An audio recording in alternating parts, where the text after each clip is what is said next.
Oh, look at that. Look at that. Lighting's pretty good.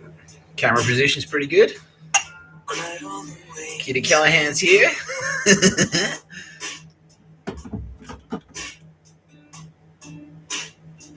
Wake up, you baby.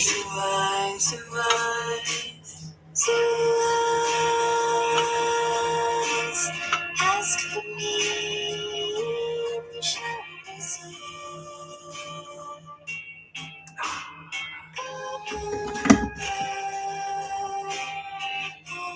Cheers.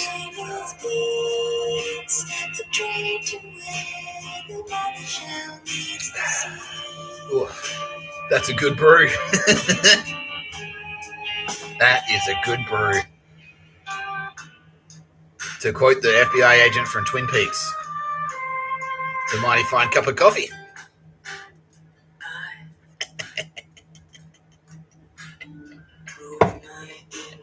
Fuck you, Service New South Wales.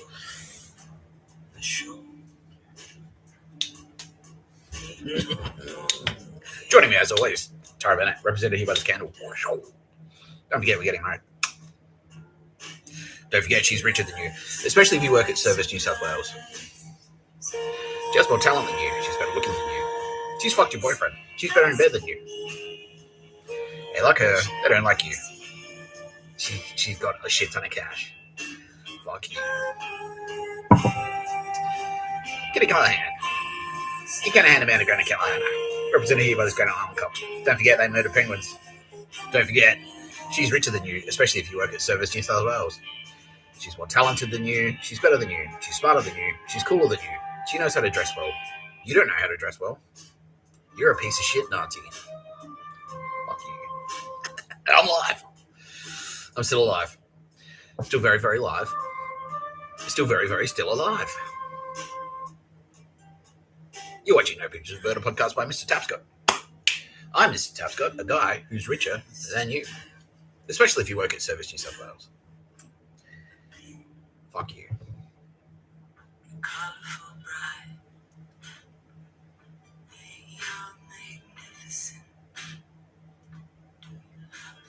That'll do. Whoa, coffee, huh? That coffee pot, I tell ya. No, I won't tell you what type of coffee. Like, I did, yeah. It's just, I don't know. It's just, like, I just grabbed it off the shelf. It's just off the shelf coffee. I really didn't think that hard about what I was going to put. I just want to use it. So, that'll do. Ooh, yeah. Yeah, it's just coffee. I don't know. It's just like in a, you know the brick, the vacuum sealed bricks that you get? Yeah, that's it. That was just like, all right, that'll do. And then you cut it open and go, it breathes. Yeah. So it's like, it's not the fanciest brew in town, but it's not the point. That's not the point. The point is that, yeah, I finally got a drip filter fucking coffee machine again.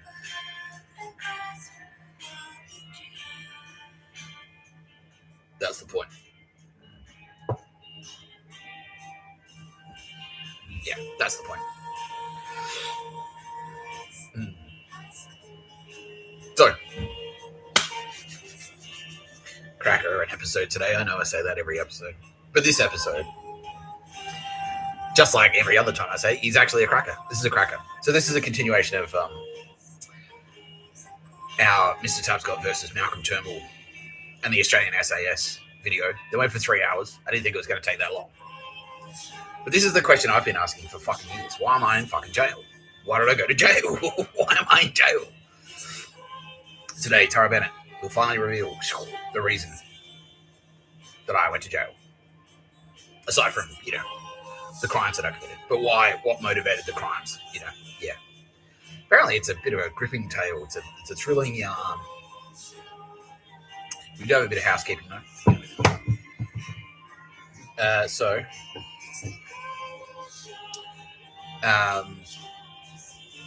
Is it turning itself up? Is that what it's doing?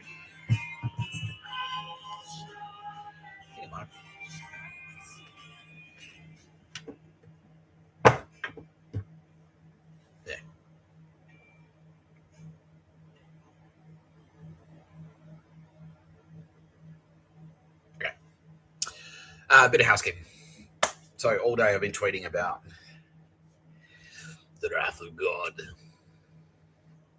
because a lot of people are starting to figure out, okay, now that Mr. Tapscott's enemies are out of the way, oh, that's Mr. Tapscott. We get it. Oh, well, the ones who are still alive are thinking that. The ones who aren't still alive aren't thinking much, unless they went to hell. Then they're thinking, I wish I didn't fuck up. I wish I didn't fuck up. Yeah. I really wish. I really wish I didn't fuck up. Yeah.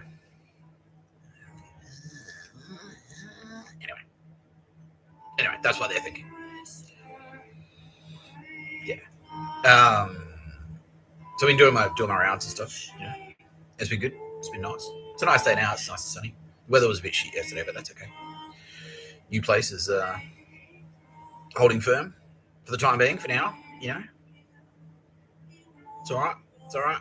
It's not the best location. It's not shit. It ticks the boxes. It meets the Mr. Tapscott minimum. So that works for me. I'm not a homeless guy. Yeah. Anyway, yeah, getting the work out the door, you know, making a bunch of videos. Got everything I need. PC's working. Got the internet. Got an aircon. Got 2 toilets. One for number ones, one for number twos. They're very clear about that. No.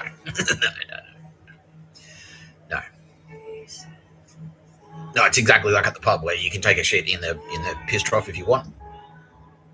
In the urinals, yeah, you can take a shit in there if you need to. It's exactly like that, yeah. You know, it's a cool house, man. It's cool. Yeah. So that's good. Yeah. That is good. What else is good?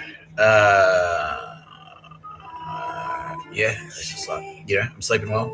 Now that I'm not in a motel room with like a fucking TV in it, that's clearly been placed there by the fucking SAS to annoy the shit out of whoever's in that room, because they'll make that high pitched. You know, TVs that you can tell they make that really high pitched ringing sound. You can tell if it's on or if it's off just based on that high pitched ring. So they know how to dial that up. They know how to make a TV. They know how to get a TV to make a super high pitched. Yeah, like a dog whistle, like a literal dog whistle. Like it's so high. The pitch is so high that the human ear can't hear it, but you still, yeah, it's detecting, like it still fucks around with you. Yeah, you can't hear it, but it's fucking around with you. And the opposite end of the scale as well. They can brown note you. Yeah, so they can get your TV to do like a sound that's so low on the wavelength. You can't hear it, but your brain can, and it makes you like want to go to the bathroom a lot. Yeah, so they can use your TV to fuck around with you. And so that's what they were doing to me at the last accommodation. In fact, all the accommodations. Yeah, if I had a TV in my room, they'd hack it. Even at Phoebe Tapscott's house, because I bought a TV from Harvey Norman. I did it on purpose because I wanted to sucker them in. Yeah.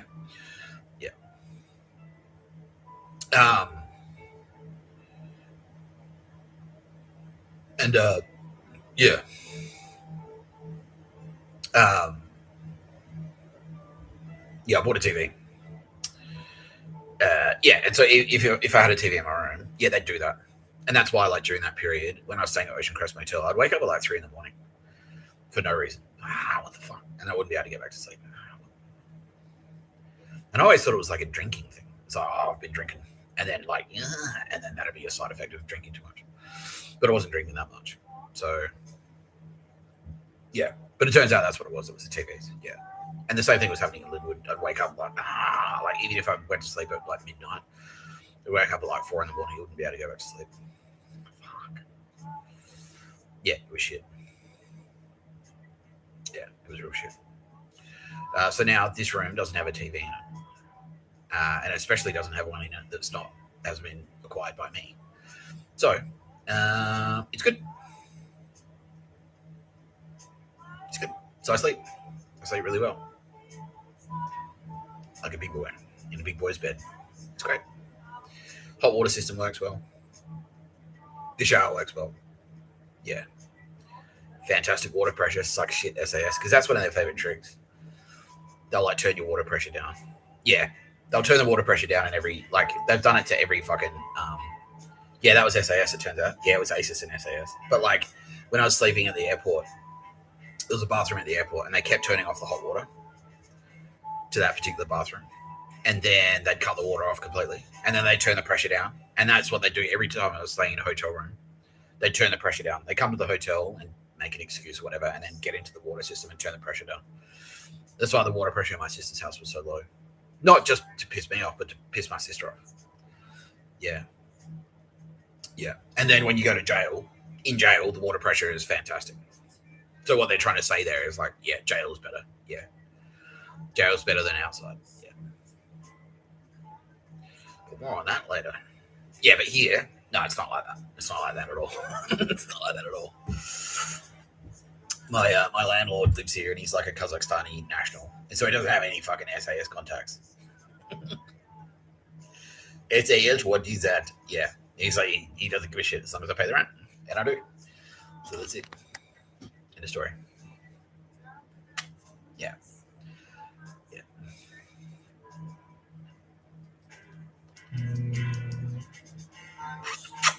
I love you.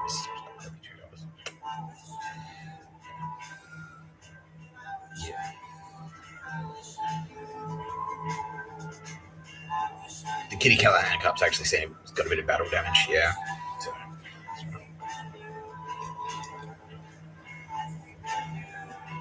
Oh, that's good. That's fucking good. It really is.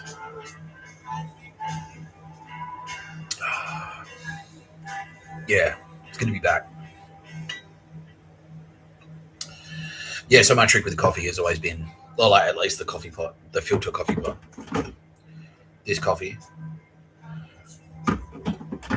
is you make a lot of it. Like you make a big pot, but you make it weak, and then that way you can drink it all day. Yeah, it's great. I love it. Yeah, it's the only way to go.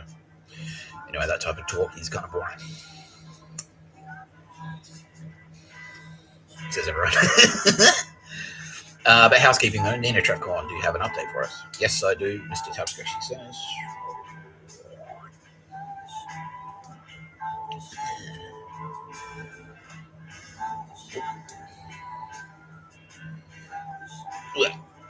Nina Trefcon, represented here by this serrated blade on my phone.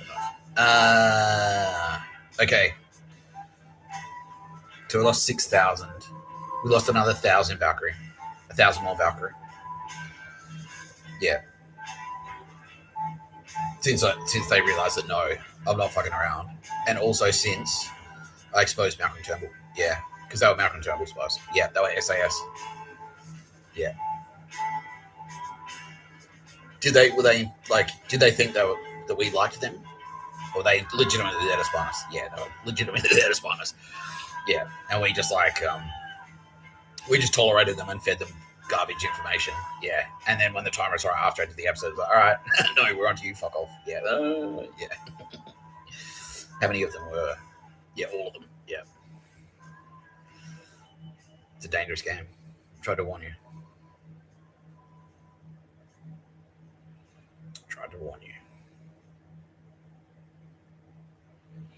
Let me tell you about how my best friend is Aldous Harding, a.k.a. the Blood God Kali, a.k.a. the Goddess Styx.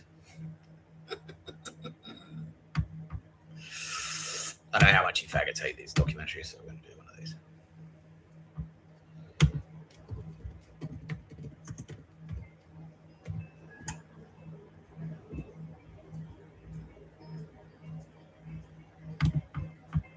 This is Aldous Harding.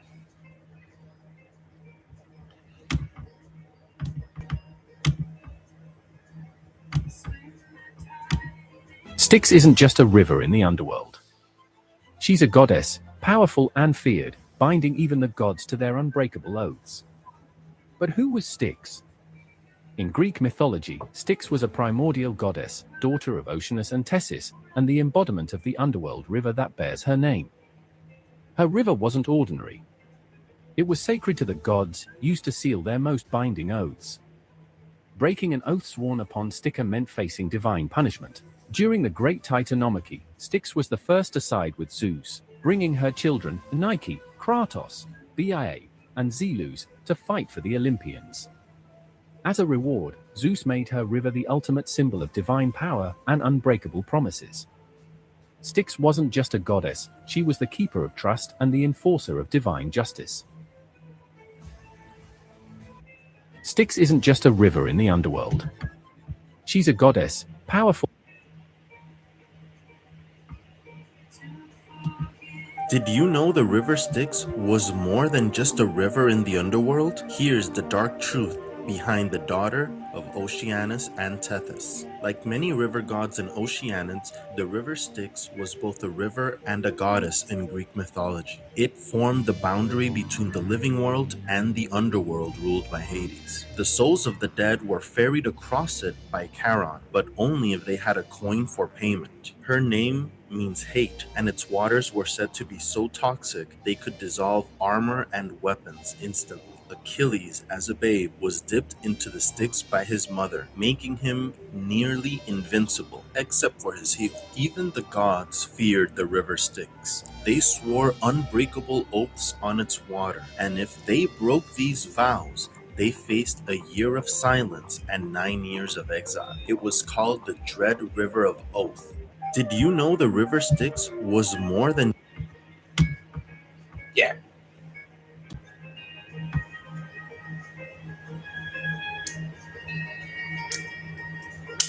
That's my best friend. Oldest hearted. She's the one. When you die, she's the one. She'll come and pick you up. It's like, go with me. What happened? You died. Where are we going? Well, that depends. That depends. Well, you a bit of a cunt. How many murders? How many slaves? How many pictures of a bird?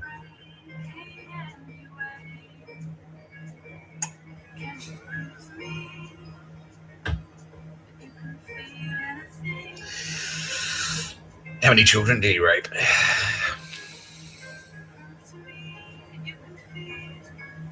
Yeah. Yeah, okay, that's the perfect segue. So,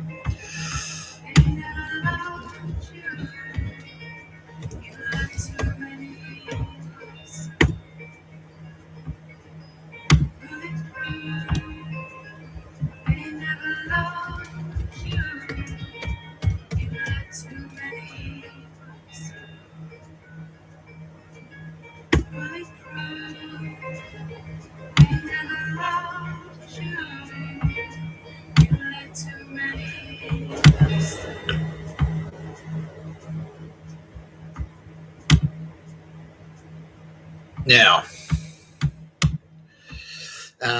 the other day at the end of the Malcom Turnbull video, we ended the video on the part because it went for like 3 hours and I was like, fuck, well, we better wrap it up. But we ended on the part where I was working at Telstra and Leah Tapscott had just been diagnosed with cancer. And Collingham, the local doctor, contacted David Batt and said, there's an opportunity here. And also Malcom Turnbull, and called Malcom Turnbull. Dr. Batt called Malcom Turnbull and said, there's an opportunity here. Malcom Turnbull said, I think that's a great idea. Because the Tapscotts of Victor Harbor are sitting on a house, like they live in a house, and they're sitting on land that's not befitting their station. Because Chris Tapscott is a retired primary school principal. And a bit of a fuckwit, and everyone knows it. Yeah, he's a bit of a fuckwit. Yeah. And Leah Tapscott was never more than a part-time nurse. Phoebe Tapscott is a fake retard. That's an open secret, both in the medical community and also both in the medical community and the local community, Victor Harbor. She's a fake retard. Yeah, everyone knows it. She's not disabled. She's not. Yeah, she just wants the disability pension. Chris Tapscott bought her a house. That's not a secret either. Yeah. So I was like, okay, we get it. You run at the fake retard scam. Well, sure. Yeah. And Nick Tapscott, in Malcom Turnbull's eyes, was a fuck up. So, yeah. Let's make sure she gets the extra special radiotherapy on her brain. And yeah, especially, and this is extraordinarily intentional. It's like, don't they live on a hill? It's like, yeah. Doesn't their house have a shit ton of steps in it? It's like, yeah. Okay, well, make sure that you target the part of her brain that fucks with her motor functions so that she can't walk properly. And then they'll have to move out. They'll have to move into a flat house. Yeah, that was the plan. Yeah, and that's exactly what they did. And that's exactly how it played out. Yeah, she lost her motor function.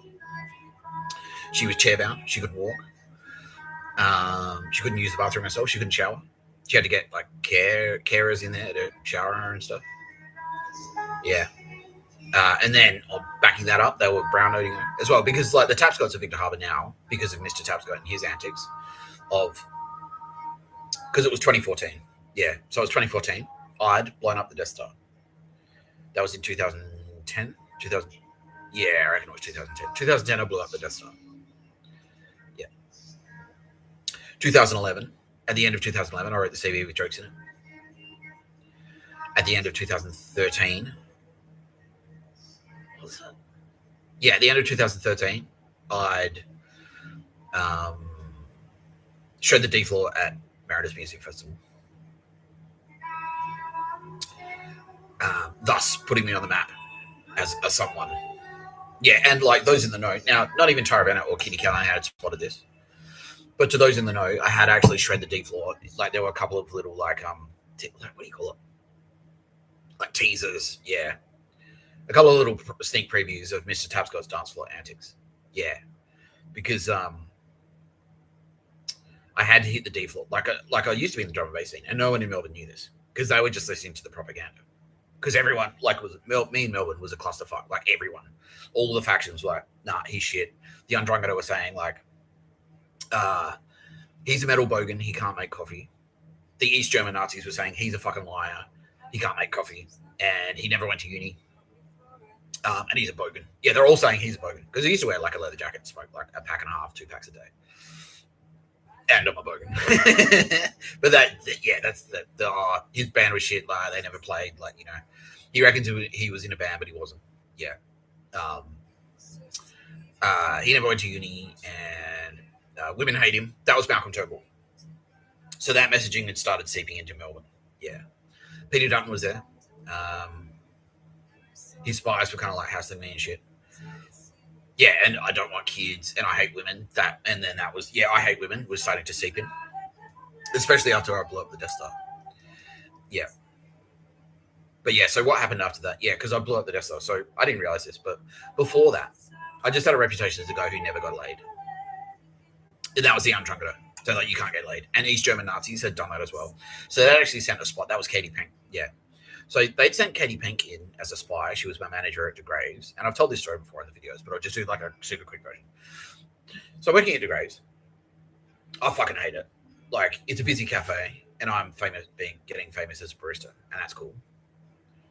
And I can work, like I'm allowed to work, I'm exclusively on the coffee machine, and that's cool. But behind the scenes, like the Undrungada, I fucking hate Nick Tapscott. And one of the managers of that, make sure you make Nick Tapscott's life a nightmare. Because I was always complaining about this isn't enough money. I'm entitled to award rates and you're not paying them. So fuck you. And like they're like, but this is Melbourne. And I'm like, but no, it's federal. The laws are federal. It's federal. It's the federal award rate. It's the federal award rate. It doesn't matter if we're in Melbourne or not. This is federal law. Yeah. And like, yeah. So they were like, make sure you make Nick Tapscott's life a nightmare. Yeah. And the bitch, like there was a 19-year-old who was a manager there. She was the manager of the whole shop. It's like a $6 million business. She's 19. She's a fucking idiot. And the only reason she's got the job is because her dad is a senior Undrungada. Yeah, her dad is a senior Undrungada. Yeah. And that's the only reason. And so I'm having a terrible time. And anyway, this bitch, Katie Pink, starts working there. Yeah, so the Undrungada put the word out. It's like, oh, don't go near Nick Tapscott. Like, don't fuck Nick Tapscott. Because that's their scam as well. It's like, if you play ball with us, we'll get you laid. We'll go around saying you're good at sex, and then you get laid. You get invited to the Undrungada parties where the drugs are and the hoes are. Yeah, the gangsters moles, like all those hoes will be there. And so if you're at the party, yeah, it means you're kind of like you're in the clique. You're in the shadow world, the shadow clique, and they'll go, okay, cool. You're at the cool party. You're a cool guy. I'm gonna fuck you. Yeah. Yeah. So anyway, this bitch Katie Pink starts work at DeGraves, and she comes to me and she goes like, "Oh yeah, like I just want to like, you know, we're flirting and stuff or whatever, but I flirt with everyone." And she's like, "Oh, let me get your number." And I'm like, "All right." We go on 2 really awkward dates. After the second date, it's like, "Well, I don't find you sexually attractive." What? Yeah. Anyway, so okay, cool, that's fine. But then she starts getting fucking going crazy and screaming at me. She's like, "Nick, yeah," because I'm not giving her attention. Yeah, I'm like, okay, that's fine. It's like, yeah, are you interested or not? She's like, "No, definitely not." I'm like, okay, cool. Well, look, just heads up, I'm not going to give you any attention anymore. And I've done this joke before where it's like the Netflix pop up. It's like, look, because she was getting the full no pictures of a bird experience, but at work. And that's exhausting. I don't want to do that. I don't want to do that. I don't want to do it on video, you know. I don't want to do it at work while I'm making coffee because I'm not getting fucking paid. Yeah, so I do the Netflix pop-up. It's like, look, are you sure you wish to cancel your subscription to Mr Tapscott? Yeah, exactly. Your payment was declined. Would you like to update your payment method? She's like, no. I'm like, okay. Would you like to cancel your subscription? She's like, yes. Like, are you sure you want to cancel your subscription to Mr Tapscott? Because you're about to lose access to thousands of hours of incredible content. She's like, yes. Click, cancel. Okay, cool. And so I stop laying on thick. And then she fucking goes crazy. And every shift, it's a massive shit fight. And she can't get me fired because the owner of the cafe loves me. Because he knows I'm the best barista in town. And he's paying me $13 an hour. He's like, well, I'm not going to get a better deal than that. So she can't get me fired. But she can just fucking make my life an absolute nightmare. But at the end of my time at DeGraves, it's just me. I'm just there, just trying to make coffee. And they're all taking turns just calling me a cunt. You're a cunt. Fuck. So anyway, that was sort of like the preamble. That was the preamble to the action at Rosamond. Because then when it happened again at Rosamond, I was like, yeah. Because I said to myself, if that happens again, if I get fucked over by a bitch like that again, I'm taking action. And then that's what happened at Rosamond. It's like, nah, you're my boyfriend now. I'm like, no, I'm not. Nah, I'm not dating anyone from work. From that. And because of KDP. Yeah. And they'd gone, and they go, like, yeah, well, fuck, you know, you have to. I don't have to. And then I sued them, took the action, and then that blew up the desktop because at this stage, old mate.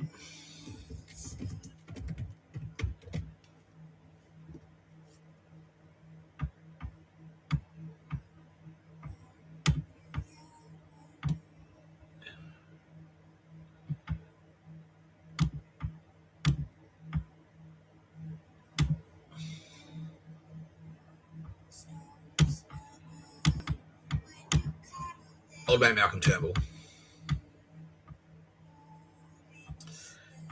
See, he was already in office. He was already a minister.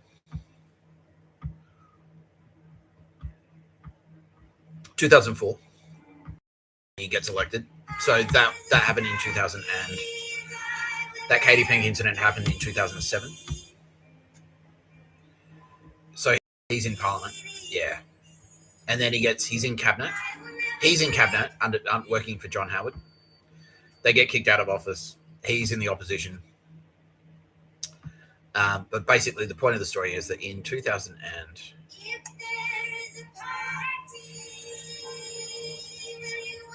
yeah, he's in opposition for ages. Yeah. So from September 2008 to 2009, he's in opposition. And then he gets back in.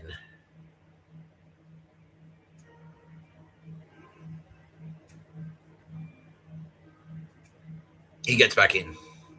But basically, he's in Parliament the whole time. And they all heard about it, all of them. All of us. So in 2010, I take the legal action against Rosamond and say sexual harassment. And at this stage, like, I'm kind of off Malcom Turnbull's radar because Melbourne is a blind spot for him. Because it's like, it's lefties and it's hippies. And it's like the opposite of Malcom Turnbull, basically, like, especially Fitzroy. Fitzroy's all like lefty, fucking hippie, faux hippie commies. And if it's not that, it's Undrungada. So if you got money in Melbourne, you're Undrungada. You're a mafia cunt. If you don't have money in Melbourne, you're a fucking, like, dreadlock hipster, like Triple J douchebag, basically. Collingwood trash, punk. And so that's not Malcom Turnbull's scene at all. So he doesn't really have eyes and ears down there. But when I take the legal action against Rosamond that says, like, I'm suing you for fucking sexual harassment, everyone hears about that. It blows up the Death Star. Now, Malcom Turnbull especially hears about it because A, because he's in Parliament, B, he's a lawyer. And everyone's like, holy shit, did you hear about that? Fuck. And he's like, Nick Tapscott. I know that name. Fuck. And so that triggers him. That flips the switch in his brain. Yeah. And so he starts pumping his messaging into Melbourne. So now we've got Undrunketed messaging. We've got East German Nazi messaging. We've got Malcom Turnbull messaging going like, women don't like him. Women hate him. Women hate him. Yeah, women hate him. Can't get laid. Women hate him. And I'm like, he's like, you should get laid. Like, you should get married and have kids. But I thought women hated me. Which one is it? Women hate you, but you should also get married and have kids. I'm very confused. But you hate women. Like, hang on, I hate them or they hate me. What the fuck is going on here? What is going on here? Anyway, so he starts pumping that message again. So now I don't know. It's just like, yeah, you should get laid. You're a hot barista. You're gay because you don't bang women, but also women hate you because you don't. I'm confused. Anyway, yeah, and they're doing that thing where it's like, you should get laid. All right, I'll go talk to that girl. As soon as I talk to a girl, like, no, fuck, cock block him. Cock block him immediately.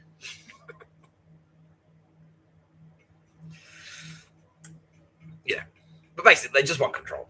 So whatever I'm doing, yeah, it's like if I wear a blue t-shirt, they're like, you should wear a red t-shirt. If I wear a red t-shirt, it's like, you should wear a blue t-shirt. It doesn't matter. The color of the t-shirt isn't the issue. They just whatever I'm doing, they just want to be able to tell me to do something else. Yeah, it's just a control. That's it. So I'm back on his radar after years of him suppressing me. And he got a warning from the military saying, like, Malcom, you back the fuck off, Nick Tapscott. You back the fuck off. Because we don't give a shit. We'll kill you. Yeah. He's an Anzac. We'll fuck you up. Yeah. Yeah, bullets don't care about your bank balance, is what someone just said who's watching this video. Yeah, bullets don't care about your bank balance, Malcom. They don't. They'll just go straight through your brain and then that'll be it. Yeah. Yeah. Yeah. So, but I'm back on his radar and he's like, and it grinds him now that I'm famous again. He's doing that thing that I said on the last video. It's like, no, it's not genius. And it was like, fucking hell. What a move. That's hectic. He just did it on his own. Like, he didn't even have a lawyer. He didn't even have a legal team. And then the word goes around about my counterattack. Like, they tried to counterattack. And I fucking fought them off again single-handedly. Yeah. And everyone heard about that. He's like, fucking hell. He doesn't even have a lawyer. He just did his own lawyering and he did that and then that. Fuck. And Malcolm's like, no. Because he's a Rhodes Scholar. He's like, no. Everyone's wrong. Everyone's wrong.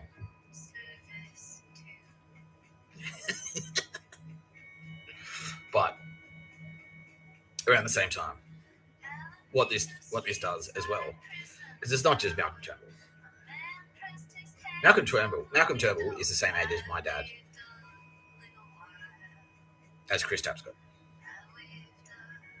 Malcom Turnbull has kids roughly my age.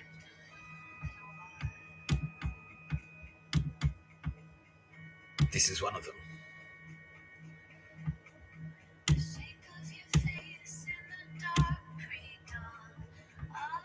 Daisy Turnbull.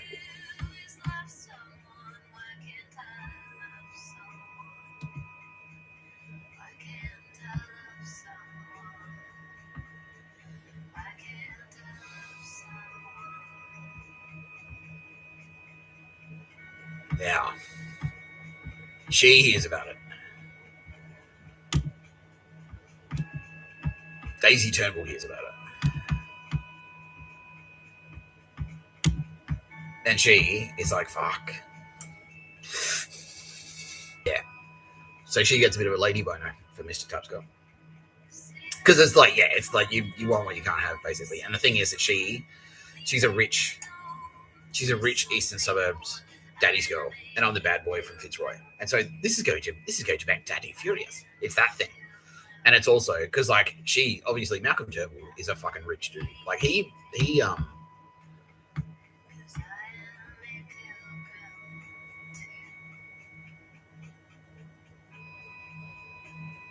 Yeah.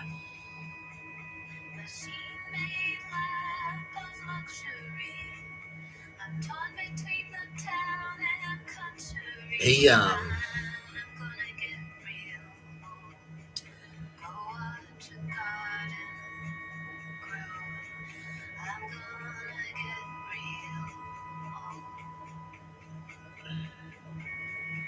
yeah, so he made his money. There it is.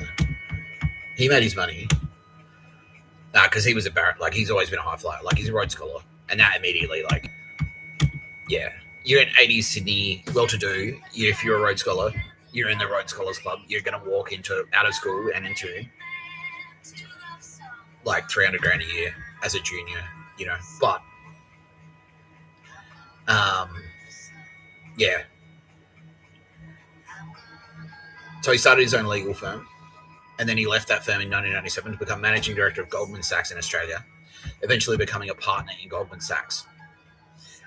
Additionally, he worked as a director of Star Technology Systems from 93 to 95. During this time, Turnbull was also the chairman of Axiom Forest Resources, which conducted logging in the Solomon Islands.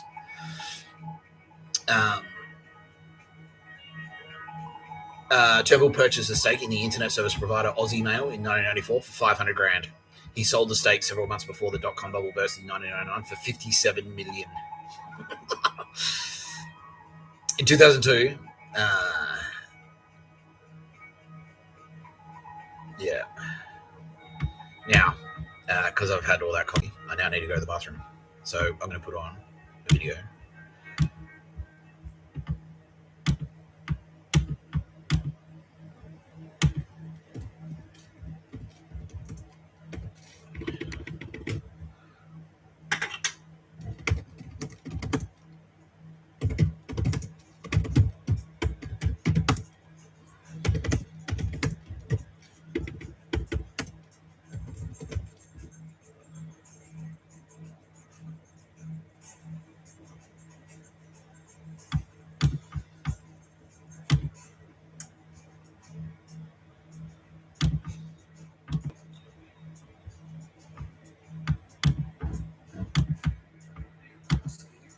So, since we received so much interest about our Donald Trump video, we decided to go one step closer to home and show how our Prime Minister, Malcolm Turnbull, made his fortune. This is how it happened. Malcolm's father made his money buying and running hotels and property in what is now Sydney's eastern suburbs. The Prime Minister is estimated to have inherited $2 million when his father passed away. After studying law at Oxford, Malcolm practiced as a barrister until 1983, where he went to work as counsel for Australia's richest man, Kerry Packer. One of Turnbull's biggest jobs for Packer was successfully defending Kerry against formal allegations of drug trafficking, murder, tax evasion, and pornography. Kerry admired Mr. Turnbull's business skills and said that he wouldn't want to come between Malcolm and a sack of gold.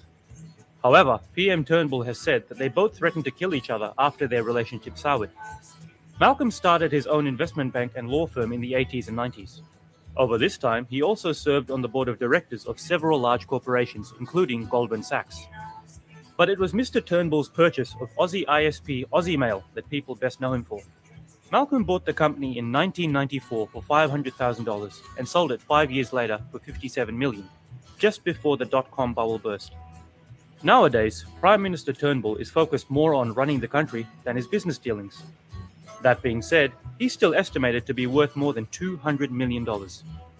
If you're hoping to run your own business and maybe one day become Prime Minister, we are Tact Advisory.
So, since we received so much interest about our Donald Trump video, we decided to go one step closer to home and show how our Prime Minister, Malcom Turnbull, made his fortune. This is how it happened. Malcolm's father made his money buying and running hotels and property in what is now Sydney's eastern suburbs. The Prime Minister is estimated to have inherited $2 million when his father passed away. After studying law at Oxford, Malcolm practiced as a barrister until 1983, where he went to work as counsel for Australia's richest man, Kerry Packer. One of Turnbull's biggest jobs for Packer was successfully defending Kerry against formal allegations of drug trafficking, murder, tax evasion, and pornography. Kerry admired Mr. Turnbull's business skills and said that he wouldn't want to come between Malcolm and a sack of gold. However, PM Turnbull has said that they both threatened to kill each other after their relationship soured. Malcolm started his own investment bank and law firm in the 80s and 90s. Over this time, he also served on the board of directors of several large corporations, including Goldman Sachs. But it was Mr. Turnbull's purchase of Aussie ISP Aussie Mail that people best know him for. Malcolm bought the company in 1994 for $500,000 and sold it 5 years later for $57 million, just before the dot-com bubble burst. Nowadays, Prime Minister Turnbull is focused more on running the country than his business dealings. That being said, he's still estimated to be worth more than $200 million. If you are hoping to run your own business and maybe one day become Prime Minister, we are Tact Advisory. Yeah. Yeah. What was I up to? Anyway. So now, yeah. Bad boy Nick Tapscott. Yeah, and Lucy Turnbull knows. Oh, sorry, Daisy Turnbull knows that dad fucking hates Nick Tapscott. So that makes him like forbidden fruit. She's like, oh, I must have him. I'm the one thing money can't buy, basically. Because she grew up, she's fucking rich as shit. Yeah. Yeah, and I'm an edgy fucking... So she heard about this, she hears the conversations at the dinner table. You know, my name comes up, but like, it's like her dad's and her dad's friends and things like that. She's like, oh, fucking hell. Hectic. This Tapscott character. Sounds like a maverick renegade. Too handsome for his own good. Yeah. Rakish charm. Yeah, that type of shit. But because she's rich and she's a fuckstick, and is she? Yeah, I can't do the thing now, Kitty, because you've got coffee in you. SJ, you're gonna stand in for Kitty. All right, this is Kitty Callahan today because I'm drinking coffee out of Kitty Callahan. All right, Kitty Callahan, represented here by this deodorant. Who is she connected to? Is it ASIS or ASIO? ASIS. Lucy Turnbull is connected. No, fucking, it's not Lucy Turnbull, for fuck's sake, Nick. Daisy Turnbull is connected to ASIS. Yeah. Through private school and also her dad's weird, fucked up religious stuff. So that's going to be important later as well. Because Turnbull, what really was a fucking dangerous fruit loop. He was a dangerous sociopathic loser. Yeah, he was a fuckstick. Yeah, he had some freakish ideas. Some horribly freakish ideas. Yeah. Like, yeah, disgusting. Yeah, disgusting. Like cult shit. Like incest stuff. Yeah, it's fucking gross. Anyway, because Daisy Turnbull is one of these Fruit Loops. She's one of these Fruit Loops. She can't just go like, oh, hey, is this Nick? Yeah, hey, this is, my name's Daisy Turnbull. I think you're cute. Would you like to have a coffee with me? She can't do that. She can't. Instead, she has to play the surrogate game, which is the hot trend at the time. So I played that Arrested Development video the other day where George Blues Sr., he sends a surrogate in his place. Now that is now becoming the norm for rich people and management, upper management. Yeah, it's a management thing. In the same, like, you know, it's like all those C-suiters, they all read the same they all go to the same management conference. They watch the same, they subscribe to the same management techniques for the boardroom 101. Everyone gets a BlackBerry at the same time. It's the same as the BlackBerry. Everyone gets a BlackBerry at the same time. Everyone gets an iPhone at the same time. All those corporate cunts, they all do everything at the same time. And what's just caught on is the surrogate thing. So you send someone to a meeting in your place, you establish in the office, this person represents me. And it could just be as simple as like, this is my personal assistant. This is my executive assistant. And then if she's in the meeting, you know that, okay, whatever you say in front of her, she's going to tell him. Yeah. But they take her out of the office. That's where it gets fucked up. That's where it gets creepy and fucked up. Because they start doing it in the like, I get it in an office. Like, and if you're upfront about it, that's fine. It's like, oh, look, Malcolm, he's the Minister for Communications. He can't make it. I'm his secretary, so I'll sit in for him on this one. I'll just be taking notes for him, all right? Yeah, if you have any questions for him, just put it to me. I'll write them down. He'll get back to you, you know, that type of thing. I'll answer what I can. Like, you know, that's fine. That makes sense. But when it's like, I'm going to send a spy to a nightclub and they're going to follow you around and, like, act weird, and you're supposed to guess who it is, and I'm not going to be upfront about who I'm representing and what their motivations are. That's fucking creepy as fuck. Yeah. That's creepy as shit. It's the same as just a letter, like mail. Like, if a bank sends someone a letter, like ANZ Bank, dear Nick Tapscott, would you like to apply for a credit card? Thank you very much. ANZ team. Cool. That's fine. That's fine. That's not creepy. But if it's like a letter with no sender, it's like, here, dear Nick Tapscott, I saw you in the park today. That's creepy as fuck. That's creepy as fuck. And the only difference between those two instances is, like, one of them doesn't have a fucking sender, and one, like, because ANZ is like, oh, we saw you shopping around for credit cards. Would you like to apply for one of ours? In the other letter, it's like, oh, I saw you in the park. You know, the only difference between those two letters is one has the sender on it, and the other one doesn't have the sender on it. That's it. And that's what they're doing. They're taking their boardroom shit out of the boardroom and into the real world. Because they're rich people. They're fucked in the head. They think they can do that. And especially considering now Malcolm is in government. He's a member of parliament. And so he thinks now it's his moral imperative. He's not just a legislator. No, he's not just a legislator. He's like a fucking, police. He's police, basically, yeah. He's a cabinet minister.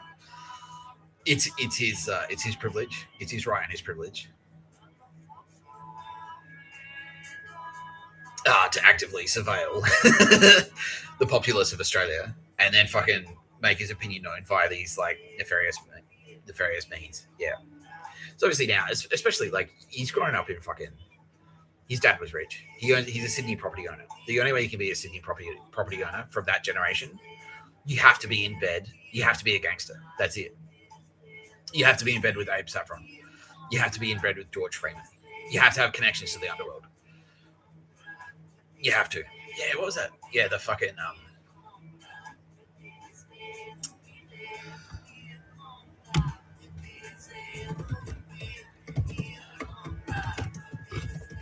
Waterhouse, yeah. Yeah, Gay Waterhouse, Tom Waterhouse. Same. They made their money. Their dad, the patriarch of that family, the Waterhouse family, made his money from smuggling. Yeah, during World War II. Like selling, like, fucking illicit tobacco in King's Cross. Yeah, smuggling, like, yeah. He'd like sail boat. He'd buy fucking contraband, a shit ton of contraband cigarettes and pornography and heaps of stuff like that, and sell it to all the GIs who were flooding into Sydney. That was it. That's where he made his money. Abe Saffron was the same. That's how he made his money too. Yeah. Yeah. So Turnbull was the same. He was in there with them. So Turnbull's dad was a gangster. And so that's kind of cooked his brain. Yeah.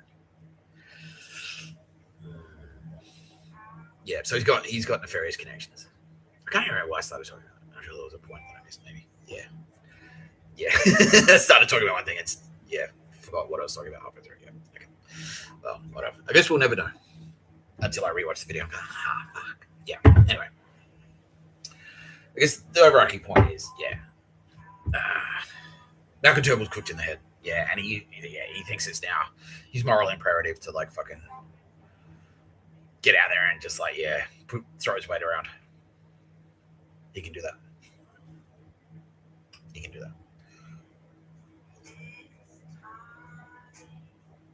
Yep.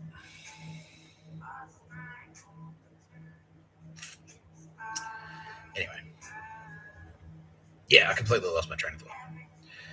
yeah, so yeah, Lucy. That's right. Yeah, Lucy Turnbull. No, fucking not Lucy Turnbull. Fucking hell. Why do I keep thinking? I think I used to work with Lucy Turnbull. Yeah, yeah, that's what it is. Okay. Yeah, I used to work with Lucy Turnbull, but it's not related to Malcom Turnbull. No, it's just, and that's the name that's stuck in my brain. Yeah, Daisy Turnbull. She's on that bandwagon. She's like, oh, it's a hot trend. Send a surrogate. break someone's balls on my behalf. And she's got this creepy kind of fixation with me. Because of all the things I just said. She's heard my name a bunch of times since she was a little kid. Yeah. And she knows why. Yeah, exactly. It's like a bunch of people want Nick Tapscott dead because a girl wanted to bang him. So, yeah. And now he's like, his name keeps popping up. Yeah. And it's riled up Dad. And I love to see Dad get riled up. Because I'm a daddy's girl, and he's like always like, yeah, he's the patriarch of the family. He's always like trying to suppress us kids. Yeah, and also been sexually abusing us probably. Yeah. So suck shit, Dad. Yeah, I know you hate this guy, and that's why I love him. And he's made himself off. He's put himself out of everyone's league by whipping around and blowing up their stuff. Yeah, it's like fuck. That's a power move. Yeah. So she gets it. Yeah. So she starts making calls.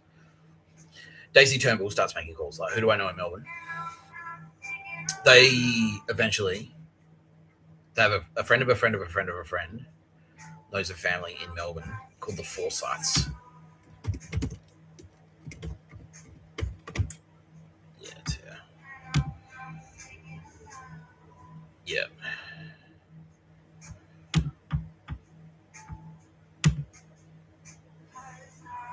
Yeah.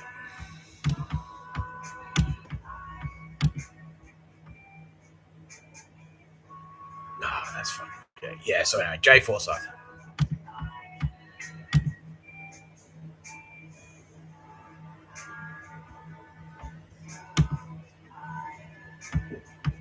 That's it. Yeah, she's dead now. Did we kill her or did they? They killed her. Yeah. Melbourne Undrungeter got to her. Yeah. Yeah.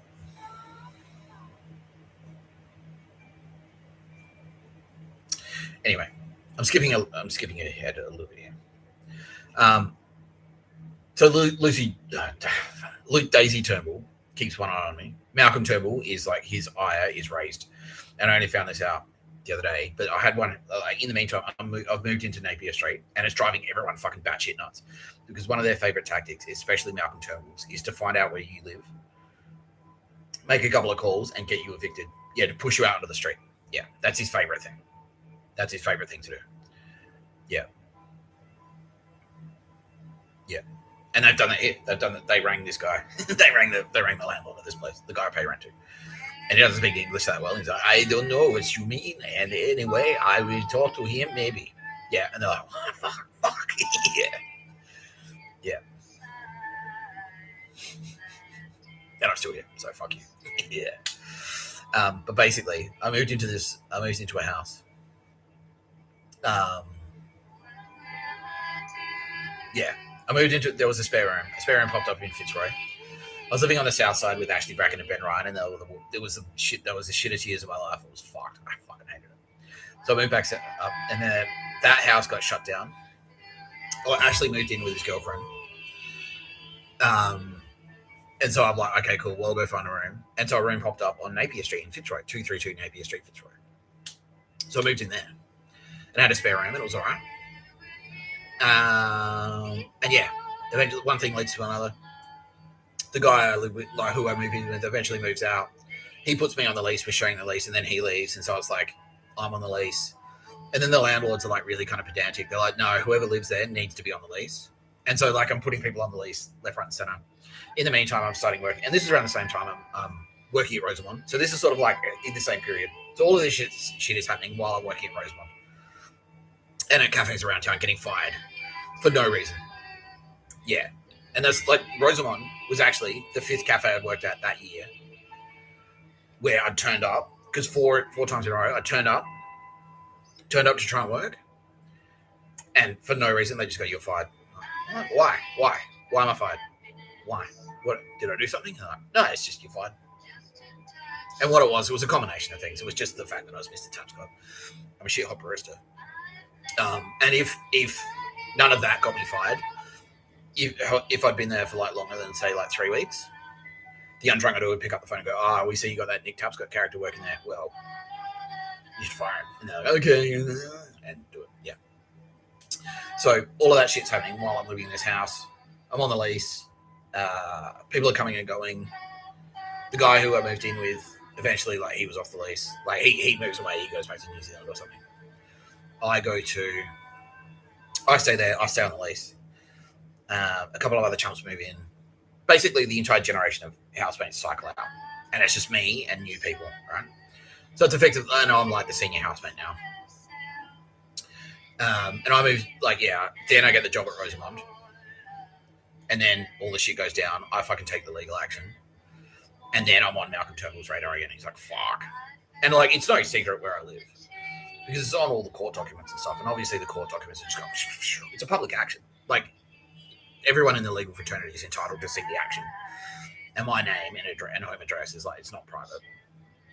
It's in the fucking phone book. Like, do you remember, like, they used to print the fucking phone book, the white pages that would have your name and your address and your phone number. Yeah. So it's not a secret. In 2009, where you live, your home address isn't really a secret. It's on your driver's license. Yeah. Yeah, so I'm there. And then I cycle through a few housemates. I seize power. Because the housemates that I've got in there are dictards. Turns out they're both spies. They're both ASIS goons. They're both ASIS goons. One of them has a loose connection to Malcom Turnbull, but not a direct connection. She's connected to connections who are connected to connections who are connected to Malcom Turnbull. Yeah, they're both there to spy on me. Because I've still got that reputation. Like, I'm the dude I'm the club promoter who did award school a couple of times and studied communications, and I'm a good writer and all that stuff. And so they're in there to spy on me because of that and try and lock me down, basically. Yeah, Nick Tapscott has to have the kids. Yeah. So they're part of that plan. They want to lock me down. And then take the legal action against Rosamond. Explode the Death Star. Kiri Kiwi. Yeah, this chick.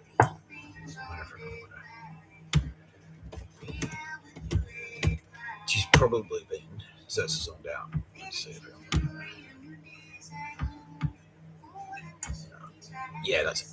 there's Xerxes on. Yeah, they've Xerxes on her out. They've edited her out, I think. Yeah. Yeah. Let's see.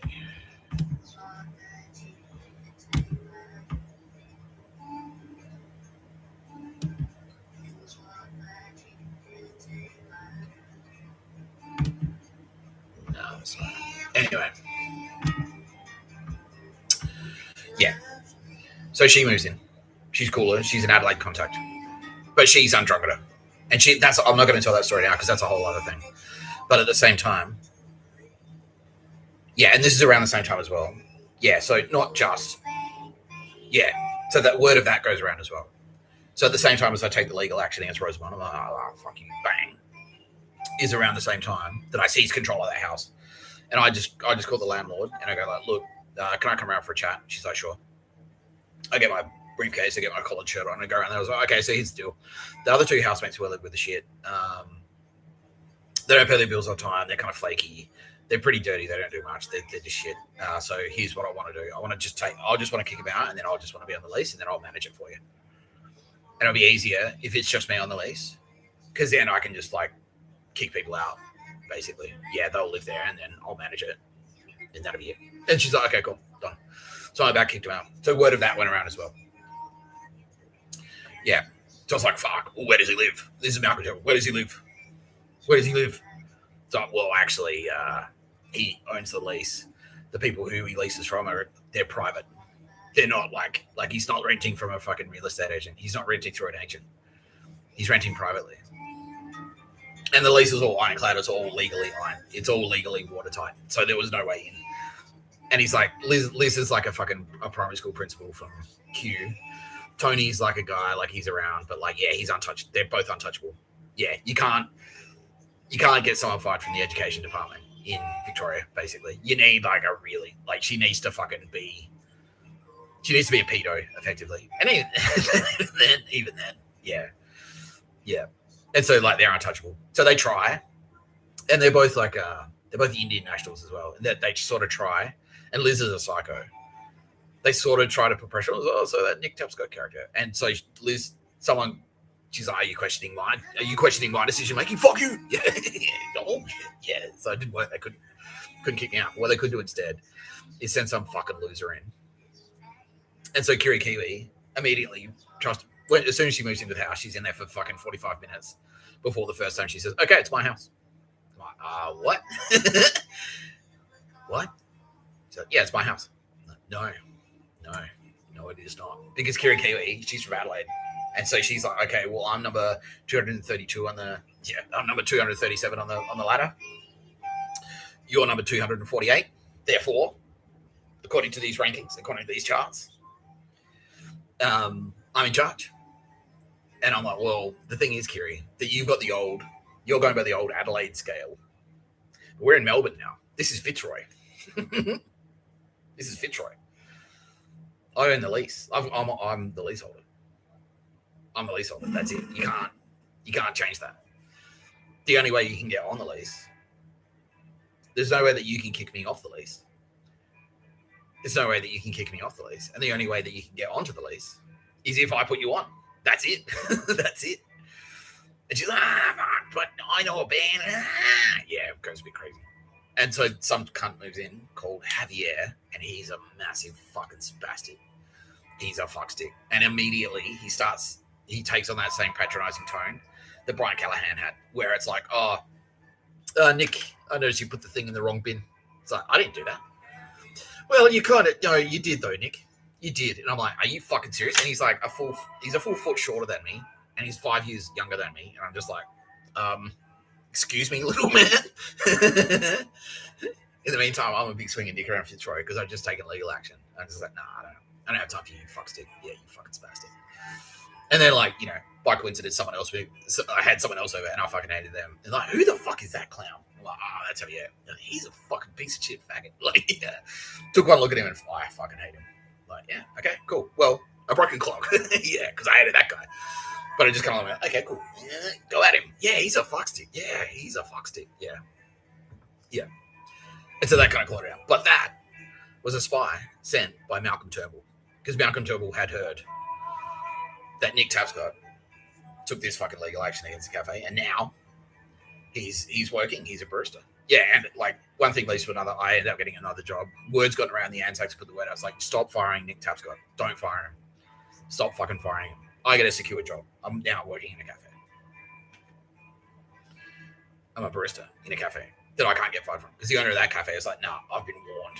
Like, don't fucking fire him. And yeah, and she got the heads up as well. It's like, look, you hired Nick Tapscott. What's immediately going to happen is people are going to start coming out of the woodwork telling you to fire him, and whatever you do, don't do it. They're all full of shit. He's a weapon barista. Yes, he is a little bit gruff. Yes, he swears a lot. And yes, he is prone to being terrifying and angry. But he is a fucking weapon barista. All right? Don't fire him, whatever happens. And she's like, okay, cool. I'm on board for that. So I've got a job, and I've got the house. That's it. I've got a job, and I've got a house. Malcom Turnbull, he's like, I can't. There's got to be some way. He can't fuck with the lease. He can't fuck with the job. He tried. Yeah, apparently he did. Yeah, he did. He called my employer and said, "Don't you know who you've employed? He's a stupid face." Yeah, and he had nothing. He's got nothing. He's just like, well, I've in 1994 when he was 14 years old, a girl liked him, and so just thought you should know who you've employed. It's like, what? Because I'm a 30-year-old man now. She's like, fuck off. Like, yeah, fuck off. And who are you? Well, I'm the Minister for the City of Wentworth. Like, okay, yeah, ding. That's it. Because Melbourne and Sydney have that rivalry still. Yeah. So he's like, well, I'm from Sydney. He's like, bang, hang out on the phone straight away. Like, fuck off, Sydney. Fuck you. Yeah. Yeah. So that's him getting desperate. He's like, I'll send in this fuckstick to pull him down. And who did that fuckstick work for? ASIO? Or ASIS? ASIS. No, not ASIS. Cunt. Yeah, that's why it was foreign. Yeah, he was South American. He was a South American Nazi. Yeah. And then, like, his girlfriend moves in. And I maneuver him out, basically. It's like, all right. I just act like a dick towards Kiri. Like, I just stonewall it basically. Like I make it clear. It's like, no, the place where you're at now, this is the way the house is. It's like, well, I'm going to do all this stuff. It's like, no, I'm not down for that. Just pay your rent and just pay your rent. And she's like, oh, I thought we were going to be there. It's like, no. So she moves out. And then it's just me and him. He's lost his ally. And then I, like, without consulting him at all, and he's got it in his head. It's like, but you have to, like he's like, wait, are you running this house? I'm like, yeah, because I'm on the lease. And he's like, well, you have to do, they're the same. It's exactly the same now. It's like, yeah, I'm the king. Well, like, as long as you do pictures of a bird. I'm like, no, I don't have to do that. I'm not doing that. And then he hears me say, like, yeah, okay, cool. He's like, yeah, but you have to. It's like, you in charge of it? Yeah. It's like, well, you have to do as long as we're happy. Well, not really. Not really. Not really. But I don't have the energy to argue against him. If that's what you want to think, I don't give a fuck. But now it's crunch time. And so Kiri moves out. And he's like, okay, cool. I've drawn up plans for, I've written the ad, and we're going to put ads here and here and here. I was like, oh, no. No, the room's gone. I gave it to this guy. The room's gone. He's like, what? And Kiri's like, it's pretty rude, Nick. It's like, yeah, but at the same time, just leave. I'll just walk out. I don't have to consult you. I'm a leaseholder, bitch. Yeah. Coffee. Wake up, you baby. That's good coffee. I'll tell you what. Did you know that coffee, in certain intelligence circles, is synonymous with realizing things?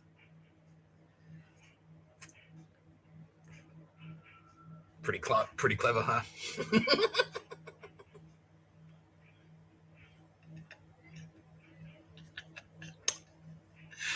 Oh, goodness me.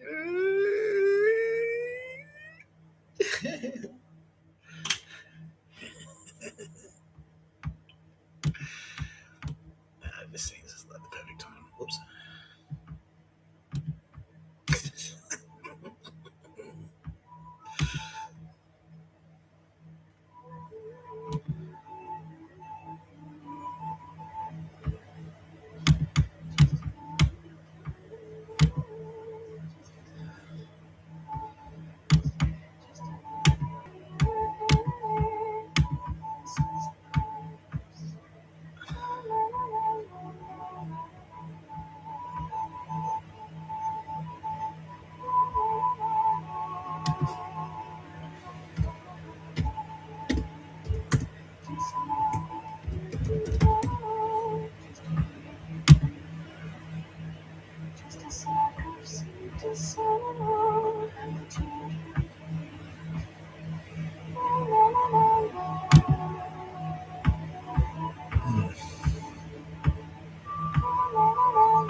That's good coffee. Yeah, anyway. So eventually, and then his girlfriend comes to say, he's like, well, I don't want to live. Yeah, and Malcom Turnbull's programming is like, oh, Nick Tapscott hates women. So you have to work that angle. It's like, oh no, you have to do what women tell you all the time. It's like, no, you little piece of shit. Yeah, and he's like, oh, Kiri loves me. He's like, she really doesn't. She despises you. Yeah, she thinks you're a piece of shit too. She fucking hates you, dude. Yeah, she thinks you're a loser. Yeah. Yeah. Anyway.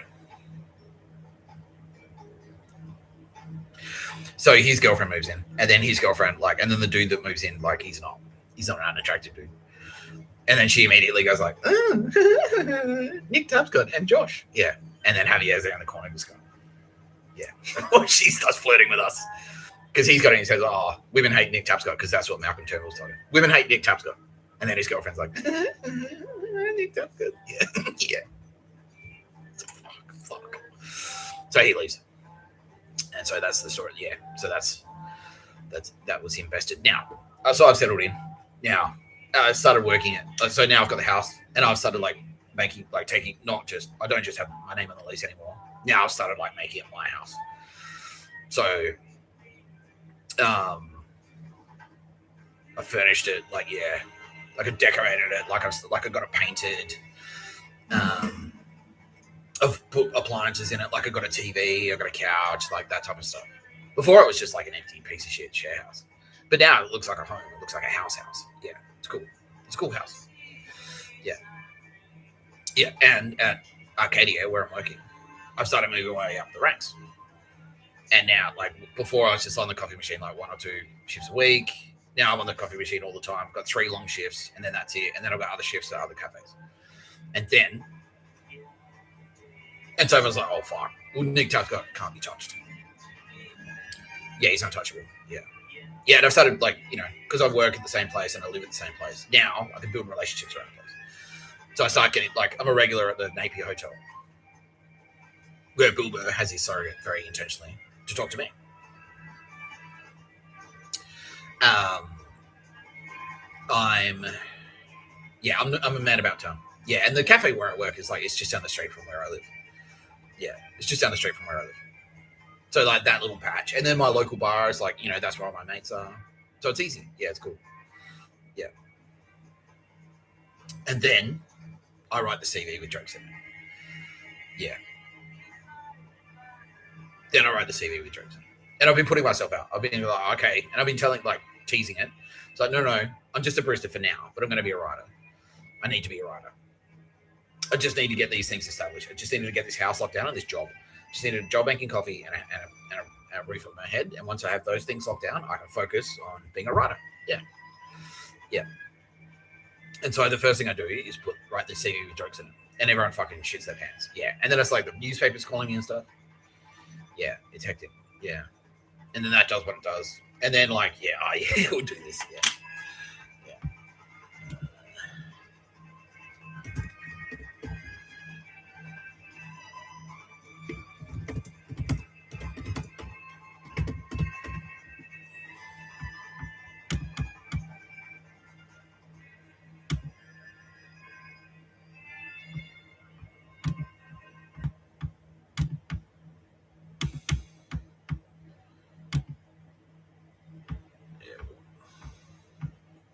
Okay, so that's the CV. We've already read that.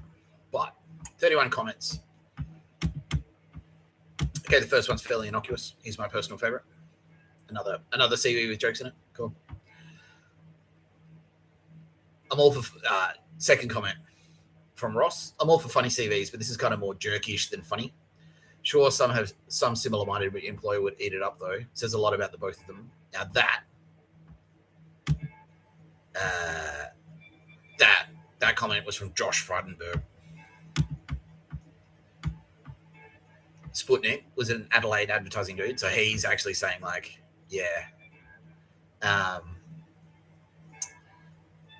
that was an Adelaide advertising dude, so he jumped in because he's just like, okay, he knows that name, and he's like, all right, he's an Adelaide guy. Yeah, cool, well, good for him. Yeah. Jessica was just a fan.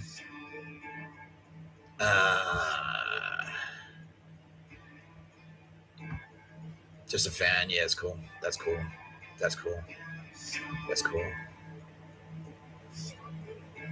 That is actually Logic, and this guy wants to work in advertising media. Why? No room for creativity with all the accountants in charge. That's an ANZAC quietly giving me the heads up that no, advertising is fucking dog shit. They're all SAS psycho murderers. The only way to work in advertising is to be a murderer. And if you're not a murderer, you're going to get murdered yourself. And if you go down that path, you're either going to get murdered or you're going to die in jail. Yeah. So that's what that comment was. So that's all right. That's a supporter. Cool. Yeah. So that, Matt M. I have to agree with Ross' comment too about the underlying jerk factor. He's simply trying too hard to be witty. Overt sarcasm, self-depreciation, references to current and former pop culture favorites. It all becomes a bit repetitive and predictable in the end. It's like his primary goal was for it to become a viral sensation rather than a tool to legitimately find a job. If that's the case, then I guess he's succeeded somewhat. In saying that, I appreciate the left-of-center approach to resume writing. It made me realize how dull mine actually is. So Matt M is actually... That's Malcom Turnbull. Yeah. That comment was Malcom Turnbull. Yeah.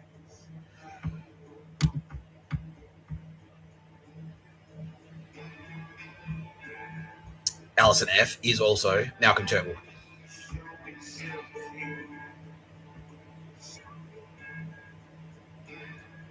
That's an answer. That's an answer.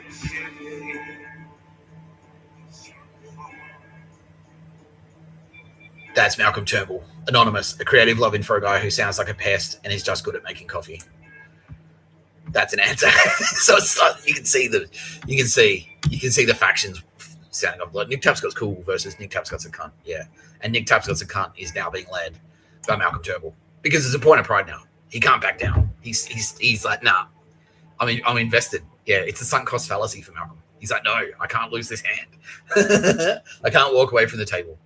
I can't do it. I can't just like accept a loss. I have to keep gambling until I recoup my losses. Yeah.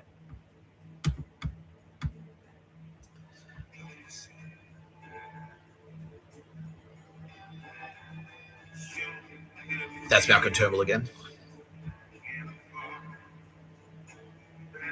That's Malcom Turnbull again. That's Malcom Turnbull again. That's Malcom Turnbull again. That's Malcom Turnbull again. That's me. What are you going to do? Sue because his hair's only just okay? It's a readable CV that's taken dry information and made it mildly amusing and easy to consume. Tick. It's obviously not a Pulitzer, but I don't think that's the intent. That's me. And then this J. J is Malcom Turnbull again. Interesting CV, but I think he needs to stick to making coffees. I've come across cocky upstart types like him in the past, and all they succeed to do is anger people. Looking at their CV more objectively, there are no timelines on it. It says he has worked in over 50 places. Was he fired a lot? His only industry experience is at Clevenger, and even his work here was confined to basic administrative duties. Yeah, so that's Malcom Turnbull. At this point, Malcom Turnbull, so he's worth over $200 million. It's in 2011.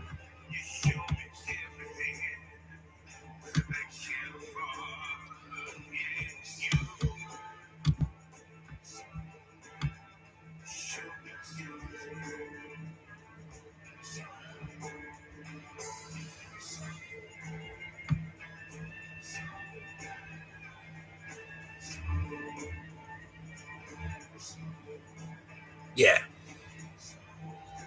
He's an MP for Wentworth. He's worth over 200 million.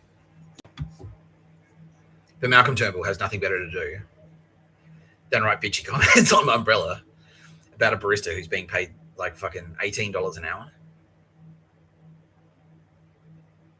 Fuck you, Malcom. Yeah, what a fucking spastic. But while that was Malcom Turnbull, so he's now appointed himself president of the but there's a lot of competition for that because I've already got enemies I've got East German Nazis. I've got murderous doctors from Victor Harbor. I've got Undrungeter. Yeah, now the Undrungeter are fucking, yeah, they're like, fuck. And they've been told, they've been warned as well, so don't fucking touch that guy. Yeah. Yeah. Undrungeter in Melbourne basically got told, look, he beat you in a fair fight. He didn't take you for any money. He didn't take any money. He could have brought you all down. That's just a taste of what he could do. And he's walked away, all right? As far as he's concerned, the fight's over. He just wanted that. Because what I got from that legal action was I got a letter of apology and a reference, and that's all I wanted. Yeah. Yeah. I just wanted the owner of that cafe to admit that she was wrong. And then I wanted a reference that said, no, he is good at making coffee. Yeah, that's it. Yeah, I wanted them to admit in writing, legal writing, that I'm good at making coffee. Which was the worst thing I could possibly... she probably would have preferred to pay me $1 million than have to do that, than be a woman and admit that she was wrong. Yeah. Yeah. She's like, fuck, yeah. And so So she didn't have any power. But the Undrungeter, got to... The Anzacs basically said, look, just walk away because, he didn't... When he sued you, he didn't take the whole thing down. He didn't sue he could sue every employer and rinse you for fucking unpaid wages for 8 years, but he didn't do that. That was just a warning shot. So all you have to do is just look, just leave him alone. Yeah, exactly. Yeah. They literally said that he's just like a brown snake. He's exactly like a brown snake, right? Just leave him in the grass, right? And just give him some space. That's it. That's all you have to do. If you run into the grass and try and step on him, he's going to bite you. But just keep your distance and you won't have a problem. That's it. That's all we're saying. Yeah. And Andromeda actually went, okay, that actually makes sense. Yeah. And so they're kind of like, look, as long as he's employed. Yeah. And the other thing that they said was like, look, part of the reason that he causes so much trouble is because you keep fucking firing him. So every time you fire him, he's out there on the street spreading, like telling everyone how fucking shit you are for firing him. So if you want him to stop spreading shit around, just leave him in one spot. Stop firing him so he's there, and then he's contained. He's contained. He's in his little snake pen. That's it. He's happy in there. You've just got a bit of hay in there. Every now and again, you drop in a mouse. Done. That's it. That's it. Like, yeah. If you keep running in and like stomping on the fucking mouse cage, yeah, you're gonna have the snake loose in the fucking preschool. You don't want that. So just leave him in there. All right. Just leave him there. Just leave him alone. That's it. That's what you have to do. No, all right. Yeah. Okay. All right. Yeah. No, that actually makes sense. Yeah. Yeah. Because that's Nick Tapscott. He's like, yeah. He's not coming after you. He's not trying to take over your drug businesses. He's not trying to shut down. He's not trying to shut down your restaurants. He's not trying to fucking sue you for all the back wages. He's not trying to bring everything down. You know, he's not killing people. He's not violent. Like, he's not like fucking, and he's not like raping all your daughters or anything like that. So like, look, he's harmless. Yeah, he's not worth it. It's basically, he's not worth it. And now I'm under so much scrutiny that nothing can happen to me. Because if anything happens to me, it's going to point directly back at them. Yeah, it's like, look, there's so many paper trails that lead back to you and Drunken Goons. So obviously, if anything happens to Nick Tapscott, everyone's going to know it's you straight away. Yeah. No, okay, yeah. Right. So it gave me it was the not worth it shield. It was just the not worth it shield. It's the same shield that like cops have. Like, yeah, everyone in the underworld, like mostly, it's kind of an unwritten rule. It's an unwritten rule in the underworld that you don't kill cops, and that's why. It's just because like it brings so much heat. Like if a cop gets killed, it's like fuck. Like it's the worst thing you can do. Everyone's like, holy shit, that's fucked. You can kill gangsters, no one cares. But if you kill a cop, that's like, oh no, fuck that. And all the cameras turn on you, all the lights turn on you. Yeah, resources get pumped in. Something has to happen. Someone's got to get hanged for that. Yeah, yeah. So it's the same kind of thing. It's like, yeah, just don't fuck around with it. Yeah, that's it. So it's an uneasy piece, basically. Yeah. But Malcom Turnbull, yeah, now I'm back on his radar. And like now, because I've got the same thing with Dutton. As with Dutton, he's like, well, he's an adversary. But Malcom Turnbull is like, no, it's very personal for him. It's extremely personal. And part of the reason that it's extremely personal is this. This is new information to me, by the way. We're doing this live. This is Kitty Callahan showing me. Because, what I'm about to Google, I haven't seen it before. Yeah. But have a big sip of coffee.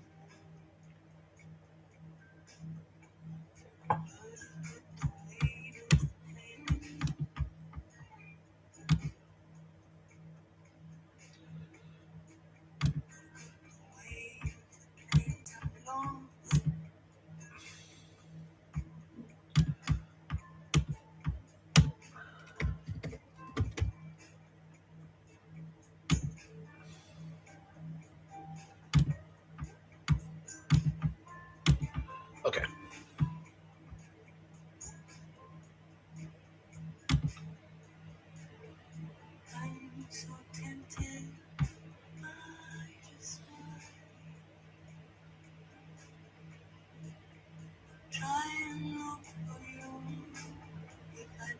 Now, Mr. Tapscott has never been baptized. And part of the reason that Malcom Turnbull had such a stick up his ass about the Tapscotts at Victor Harbor is that Chris Tapscott and Leah Tapscott were both atheists. And Nick Tapscott has never been baptized. Sacraments and worship. Presbyterians recognize only 2 sacraments as being commanded by Scripture. Baptism, administered to both infants and adults, it is seen as a sign and seal of God's covenant of grace. And the Lord's Supper communion viewed as a spiritual nourishment where Christ is really present in a spiritual sense rather than in a literal or physical sense. And also this, church governance.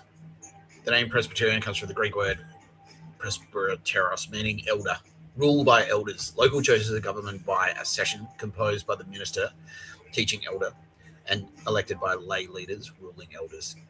Connectionalism. Individual churches are connected through a hierarchy of governing bodies. the Presbyteries regional, synods larger regions, and General Assembly national. Malcom Turnbull, very quietly. And it's got, yeah. Malcom Turnbull, very quietly, is the head of the General Assembly of the Presbyterian Church of Australia.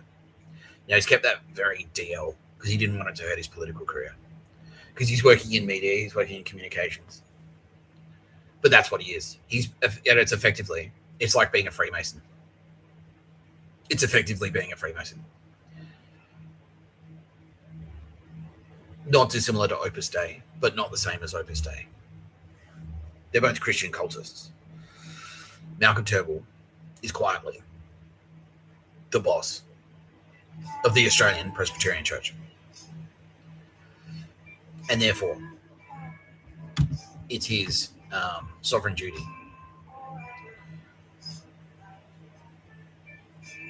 he is a representative of God. Malcom Turnbull believes that he is a representative of God. Sovereignty of God. Presbyterians believe God is the supreme authority over the universe and all human affairs. Authority of Scripture. The Bible is considered the only infallible rule of faith and practice. Salvation by grace. Salvation is viewed as a gift from God, achieved through faith in Jesus Christ alone, rather than through human efforts or good works. Predestination. Historically, this is the belief that God has already chosen certain individuals for salvation. And the Trinity, belief in one God, three persons, Father, Son, and Holy Spirit. So,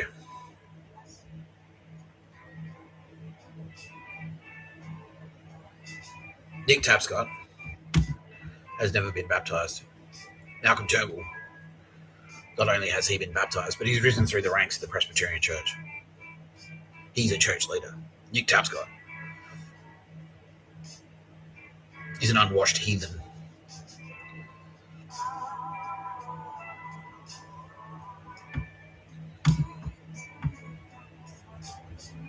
Malcom Turnbull is an elder. The teaching elder, yeah. Malcom Turnbull is a teaching elder. And he's also at the top of the hierarchy. And remember what I was saying about hierarchical thinking of Nazis, and especially,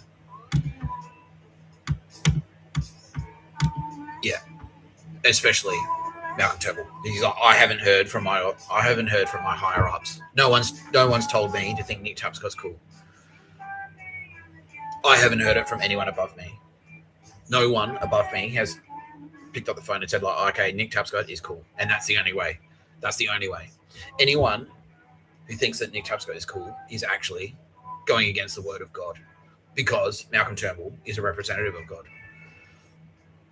He's ordained. Yeah. He's empowered.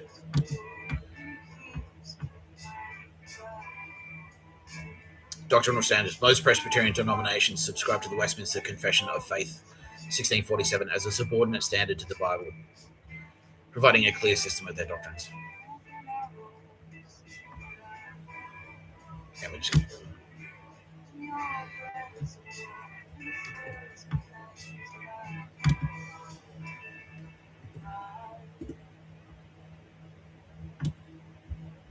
Yeah. Malcom Turnbull has moral authority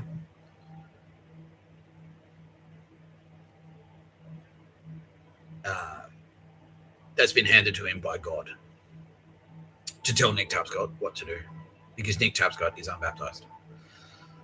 Malcom Turnbull is baptized. That grants him the moral authority.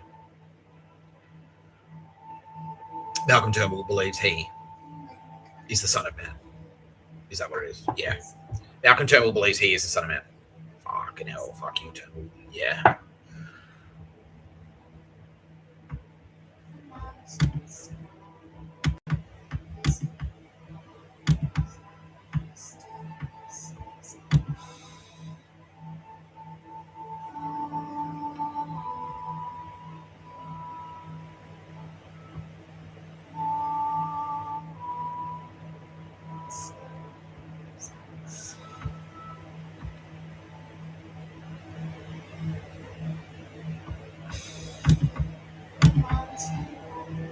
The Westminster Confession of Faith, or simply Westminster Confession, is a reformed confession of faith drawn up by the 1646 Westminster Assembly as part of the Westminster Standards.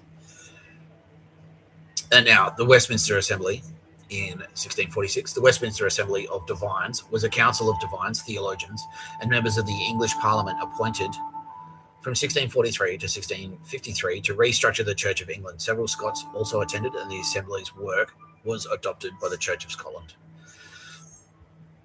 Now, that's important because my mother's maiden name is Shannon. My grandfather was Lindsay Shannon. My grandfather was Lindsay Shannon. My uncle was Tim Shannon. And my other uncle was Mike Shannon. The Shannons, now there are two types of Shannon. There are Irish Shannons and there are Scottish Shannons. I'm a Scottish Shannon. Malcom Turnbull is very, very English.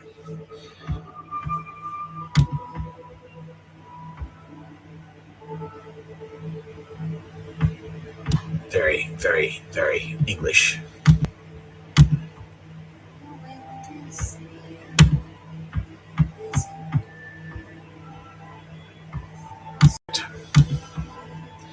His middle name is Bligh, Malcolm Bligh Turnbull.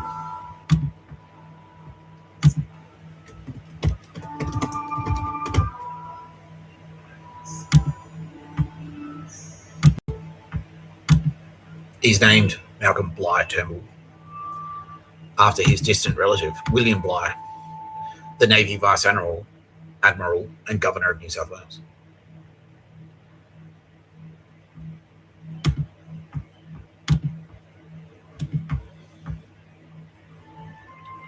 He was a colonial administrator who served as the Governor of New South Wales from 1806 to 1808. He is best known for his role in the mutiny on the HMS Bounty, which occurred in 1789 when the ship was under his command. The reasons behind the mutiny continued to be debated after being set adrift in Bounty's launch by the mutineers. Bligh and those loyal to him stopped for supplies in Tafua, losing one man to native attacks. Bligh and his men reached Timor alive after a journey of 3,000 blah, blah, blah, blah. Mutiny on the Bounty, however, was in 1789. Disaffected crew member led by acting Lieutenant Fletcher Christian. Apparently that's relevant.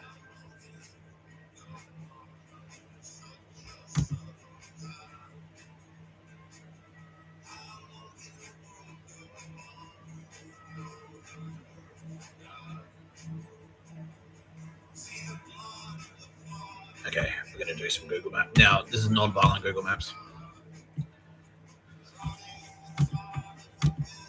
So I'm being guided by Kitty Killen. She's giving me directions. I'm driving. So I'm going to get very frustrated and yell at her. She's going, don't yell at me. You're always so mean. I can't. I'm trying. No, it's not like that. We aren't.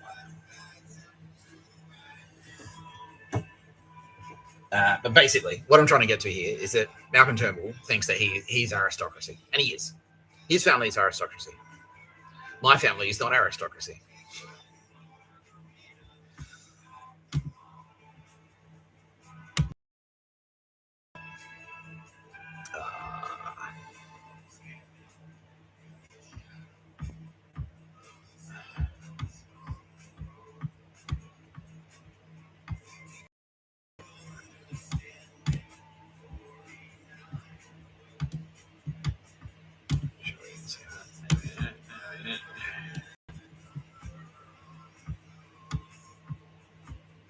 Yeah, okay, so here we have England.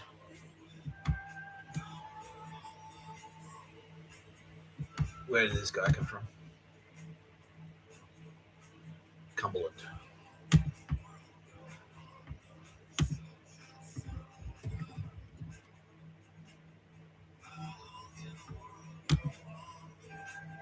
Yeah, there you go.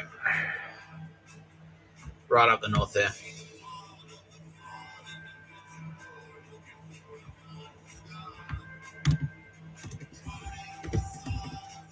Yeah. That's where that dude came from. Terence Fletcher. So this is actually Malcom Turnbull.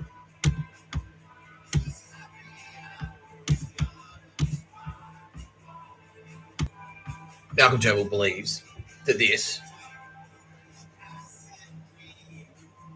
Malcom Turnbull versus Nick Tapscott is actually a continuation. Yeah, this is true. This is true. Malcom Turnbull believes that Malcom Turnbull versus Nick Tapscott and Nick Tapscott versus the doctors of Victor Harbor is a continuation of the beef between the Scots and the British aristocracy. Because Colin Ingham and David Batt, their families were both quite well-to-do back in England. They're very white. They're very, very white.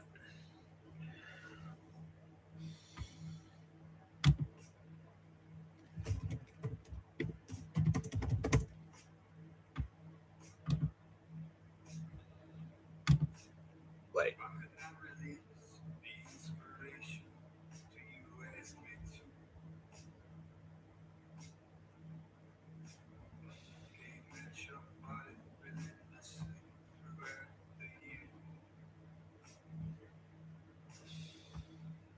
Yeah, so basically, Turnbull is a name that can't. No.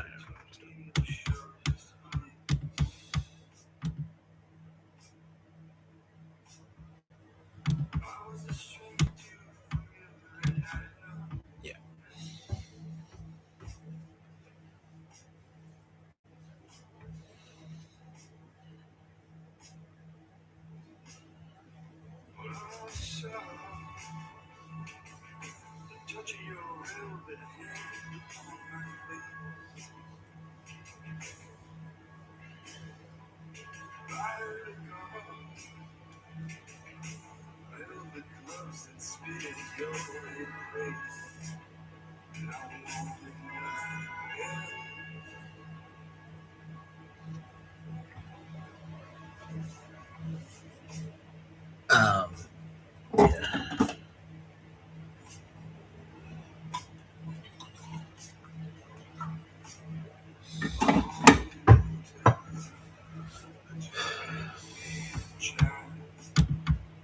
Yeah.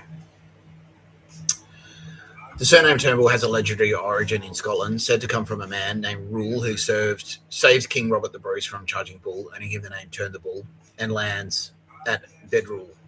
While this romantic story is popular, the name likely stems from Middle English turn and bowl, meaning to turn a bull, possibly as an occupational name for a bull herder, or as a nickname for a strong man with roots in Anglo-Saxon or French strong and bold.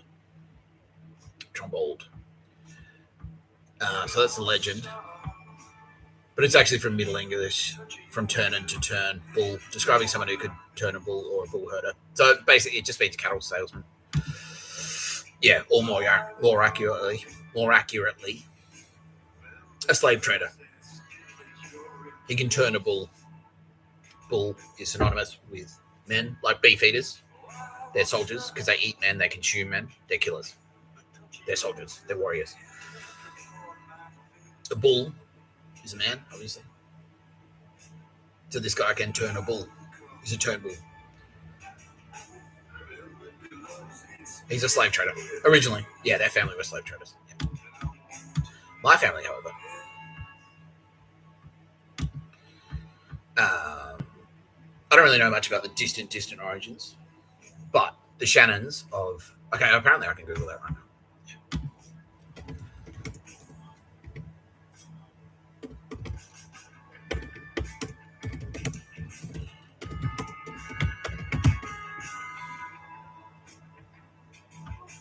Yeah.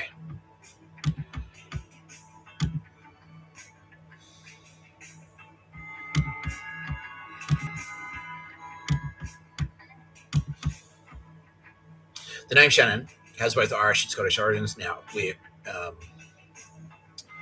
Scottish. Scottish origins. The key Scottish root is the Gaelic word "Sinacalias," meaning skilled storyteller. True. Tradition bearer, linked to ancient Scottish clans. The surname is tied to ancient Scottish clan from the Hebrides, with early recordings appearing in Kintyre. Early Scottish spellings included Shannon, Shanane, and sometimes seen in variations of Mac Goyler to the son of servant Sanal in County Clare, Ireland. While strongly Irish, the Shannon surname established deep roots in Scotland from the 14th century, often from a distinct lineage of Scottish storytellers, leading to its dual Irish-Scottish heritage. Yeah. So, what we're trying to get at there is that Malcom Turnbull, the Turnbulls, were Saxon invaders. They were Saxon invaders. Where are the Saxons from?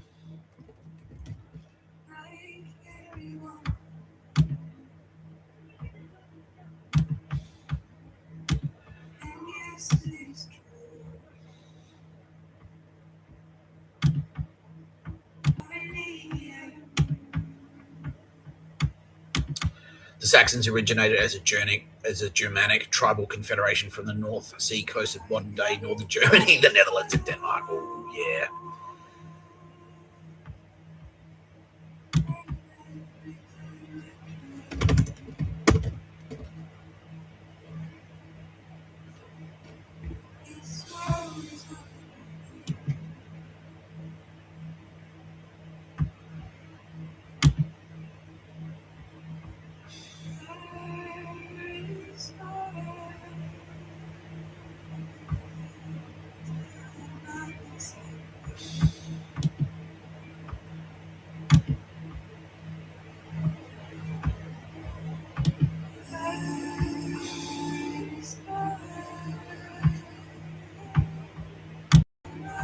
Okay, yeah. So we can see there, yeah, it's like fucking Norway and Denmark. Mostly Denmark.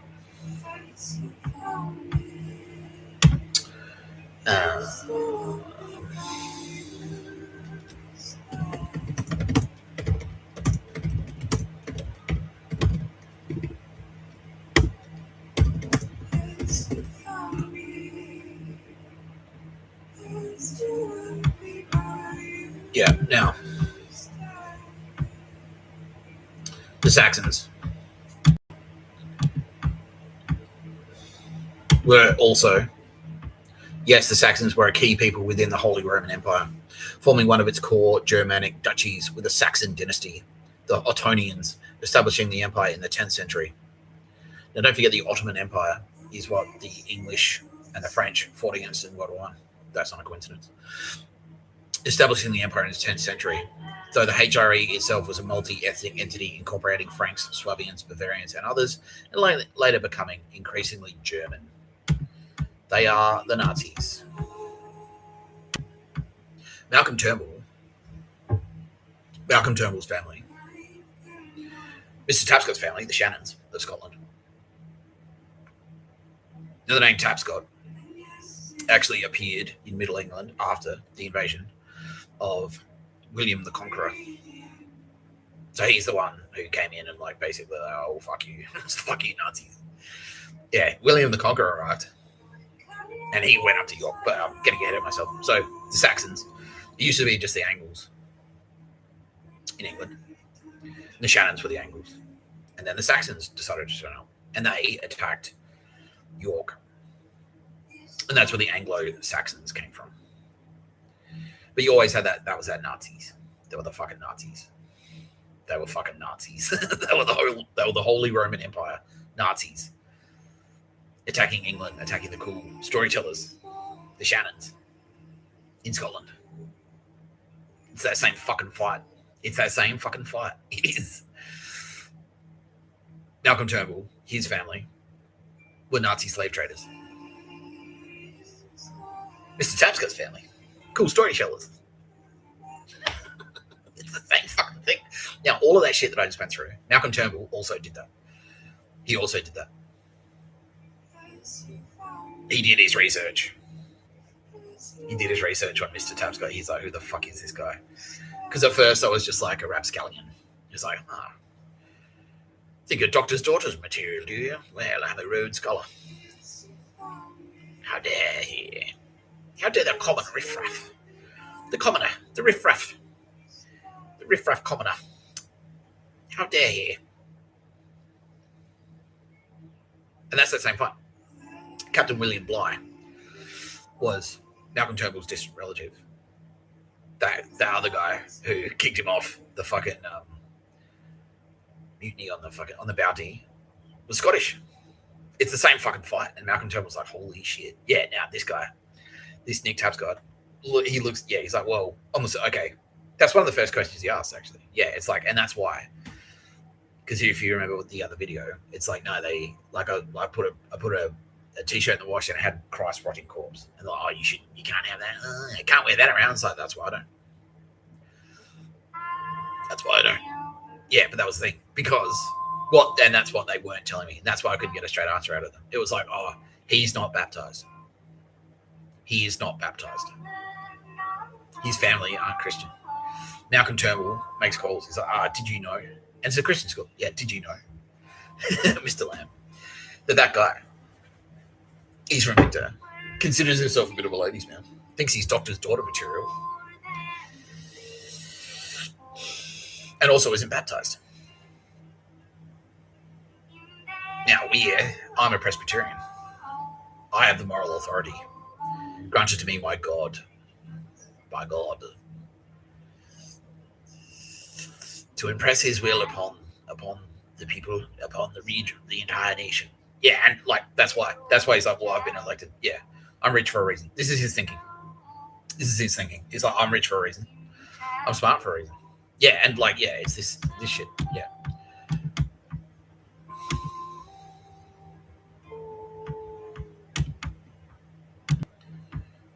Yeah.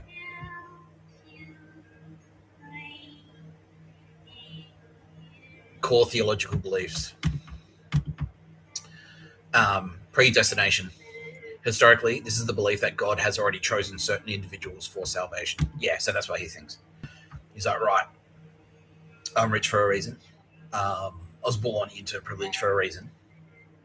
I'm holy for a reason. I'm a very spiritual man. Because behind the scenes, he is. He's like reading the Bible. Yes. There's the word of God, but he doesn't get it. He doesn't get it at all.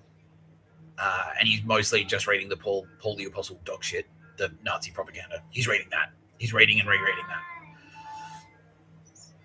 Yeah, the basic, like he's colonization, the person. Malcolm Turnbull is like the personification of colonization. He's like, no, they're heathens. We got to come out. Yeah, terra nullius. He literally believes this. Yeah, he literally believes this. Yeah, Malcolm Turnbull believes that terra nullius is legit. He's like, no, but but it says in the Constitution, Malcolm, they got to Australia and it was terra nullius, like no one was here. But that's not true, because what about the Australian Aborigine? And he's like, no, but they're not. But they're not. They're not baptized, for one thing. May as well not be people. Yeah, he genuinely believes that. He's like, no, it was God's plan for me for us whiteys, William Bligh, the governor of South Australia, and all the other fucking slave trading scumbags. It was God's plan for us to turn up to Australia and either A, enslave the Australian Aborigine, or B, wipe them out. Because that's, we have the moral authority to do that. To manifest destiny. Yeah, that's it. When if you actually read the Bible, Kitty Callahan never says anything about that. Any of that shit. She never says. Kitty Callahan never at any point says, sail a boat to the other side of the world and shoot black people. No, she never says that. Ever. There's nothing, you can't interpret that. Like, what the fuck are you talking about? Where did you get that? What chapter is that? What chapter is that? Like, well, I'm pretty sure what God meant to say is that if you're white and you have an accent like this one, and you're a Rhodes Scholar, then it's your moral imperative. You have the moral authority. Nationwide. Yeah, and all that shit. All of his life is playing in. All his life is playing into this thinking. Like the predestinate, well, God has a plan. I'm rich. I'm rich. I'm in fucking Wentworth, like I'm in the seat of Wentworth. I made a shit ton of cash really easily. I'm a Rhodes Scholar. You know, all of this stuff is adding up in his brain. He's like, that's me. Okay, that's me. That's me. But he is across. He is across the Son of Man concept. And that's why he thinks he's like, okay, I'm the guy. I'm the guy. When did he first start thinking that? In the 60s, Kitty Callahan? Yeah. She's like, you said it like you thought of it. Yeah, but no, Kitty Callahan just said, yeah, in the 60s. In the 60s, Malcom Turnbull decided, I'm the guy. Did someone else tell him? Someone else sent it to him. Yeah, you're the guy, Malcom Turnbull, for sure. Yeah, because he was like a Rhodes Scholar and rich. Yeah. He would have just been a teenager. Yeah. And holy. Yeah. So he's like, he was strong with the scripture. Brother Turnbull, you are strong with the scriptures. But that just means he can fucking memorize. Yeah. Doesn't mean anything. Like, it's a memory game. That's it. That's all he's doing. He can parrot things. He can parrot. He can memorize numbers. He can memorize like I think you mean like book of sonnets, chapter 3, line 28. Hearest thou dost thine sword upon thy breast. But that doesn't mean shit. If you don't understand what the fucking words say, it doesn't matter. Who cares? Who cares? If you can memorize a fucking page number or a chapter number or whatever. Yeah. The Psalms. I've memorized them all. John 3:16. Like, no one fucking cares. Me and Kitty don't give a shit. That's not why we wrote it. No, you're not supposed to. No. It's the same as fucking Star Wars. It's like Star Wars nerds. Exactly. It's like, yeah, well, I remember.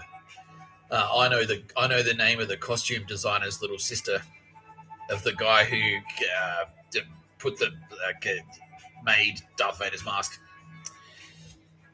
So yeah, but do you understand the movie though? Like, do you understand what happened in the movie? Do you understand all the they don't get that.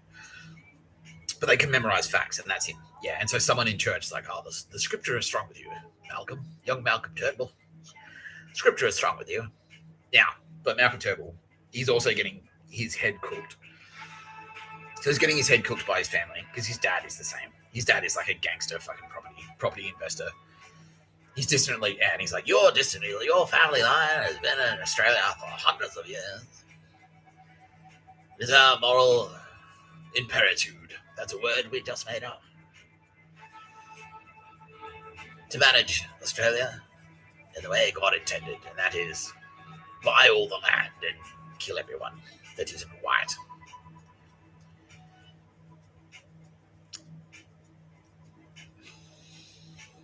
That's it. Yeah. That's what, yeah. And Malcom Turnbull's like just fucking eating that shit up. It's like, yes, sick. And you know, he's sailing his yachts and stuff. He's like, well, I can do two things. I'm a Rhodes Scholar and I can sail yachts. I mean, come on, Son of Man, for sure. What? Yeah. How can you fucking spaz? Anyway, so all of this shit is adding up in his brain. All of this shit is adding up in his brain. And he reads that CV. Yeah, and he's like, fucking this Mr Tapscott character. He's like, nah. He is a sergeant at best. Now it's darker than that. That's not just what he was thinking. We sort of like, because we wanted to tease it the other day. It was like, we just wanted to tease it. He's not thinking that at all. He's thinking all the way back to the colonial times. He's thinking even further beyond that because he does his research. He's like, well, okay, so yeah, because people are going, well, he's an Anzac, Malcolm. He's an Anzac. Yeah, because he gets told that's right. Yeah, they say, back the fuck off that guy. Right? Because his family, hardcore, they're Anzacs. And he looks them up and he's like, oh, Shannon's a Victor Harbor, whatever. Yeah, they're war heroes and shit, but they're just grunts. But it's darker. It's darker than just thinking that. Because they're not officers. He's like, well, so what? Because I'm related to William Bligh. He was an admiral. Yeah, but it's not just that. That's not just what he's thinking. He's thinking They're Scottish. They're Angles. They're not Anglo-Saxon, like my ancestors were in England. We were wealthy landowners. That's what he's thinking. But actually, which is now we know is synonymous with like they were murderous Nazis who enslaved people, made a shit ton of cash by selling people into slavery. Yeah, and then they knew all that. That's what the whole convict scheme, what the transportation scheme was. It was slavery. Yeah, it was like, well, we'll cook up some dog shit charges, so you'll get arrested for like we'll force you into homelessness, or we'll force you into homelessness. We'll make it impossible to make a living. You'll be a peasant. We'll kick you off the land. Yeah, you get fired from your farming job or whatever. We'll kick you off the land. You'll be forced into the city. In the city, in order to survive, you'll need to steal food. We'll arrest you for stealing that food. You'll be charged and you'll be sentenced to transportation. You'll be sent to the colonies as a convict. But really, it's just a slavery scheme. That's what it is. That's all it is. It's like, okay, you've been enslaved. We're enslaving you. Yeah, we're legally enslaving you. It's a legal loop. It's a dog shit legal loophole way to enslave people. Yeah, and this is why Malcom Turnbull right now is very slowly spit roasting. Outer sighting has got him spiked at both ends. She's got one down his throat and one up his ass, and he's very slowly turning like a rotisserie chicken over an extremely hot fire. And that's what he does all day, every day. The process begins again. Yeah, until he dies, until it kills him, and then he wakes up again. He's still in hell. He's still in his prison cell. And then at the same time, it's like, well, 9:05, Malcolm. Time for your appointment. He's like, fuck. And then roasts again. Yeah. And this is why. Because this fucking spastic dog. That's why he thought. Yeah. So it's not just it's not just that he looked up my family and thought, okay, they were just soldiers. We were officer class. And it's not just that he looked up my family and thought, I'm in the church and he's not baptized. And it's not just that he looked up our family and thought, they're Scottish and we were wealthy landowners. We were the wealthy landowners. Yeah. We were the wealthy landowning aristocracy. He thought, I'm a free settler and you are a convict. That's what he thought. He looked at Mr. Tapscott and he thought to himself, I am a free settler and you are a convict. And that is why your destiny, as determined by God, is to be forced onto the street until you have to steal food to survive, at which point you'll be arrested and thrown in jail. And then you'll be serving your function, which is just to do what you're fucking told. He literally tried to make me a convict. He's like, you are an Aussie convict. That's what you are, and that's what you're going to be. That's why I went to jail. That is why Mr. Tapscott went to jail. Because Malcom Turnbull said there are two types of people in this country. The free settlers and the convicts. You, Nick Tapscott, are a convict. No living in a house for you. No money for you. You steal to survive. And then we'll throw you in jail. He genuinely believed that. Malcom Turnbull genuinely believed that. And that is why I went to jail. That's why I went to jail. Because Malcom Turnbull put the order out. He said no.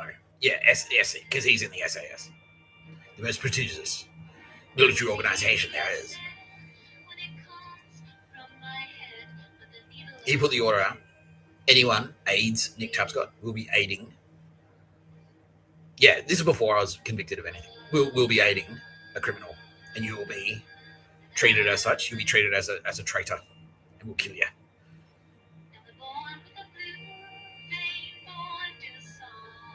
Yeah, and that's why the entire world, or at least all of Australia, has been trying to pull down Mr. Tapscott into homelessness and servitude. He's literally trying to enslave me because in his mind, I'm a convict. He thinks, no, he's convict class. That's what he is. That's what he is.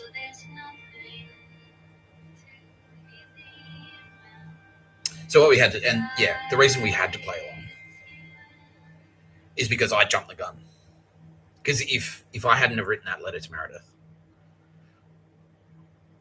that letter to Meredith, I would have just kept like living quietly, like ideally flying under the radar. Kitty Callahan and Tara Bennett are watching me dutifully until the time is right, and then I break cover at the same time the rest of the Turbo Babes do. But Mr. Tapscott is a little too fucking impetuous for his own good and jumps the gun and writes a letter to a fucking music festival 2 years early. And that fucks everything up. It's always like, fuck, he's broken cover early.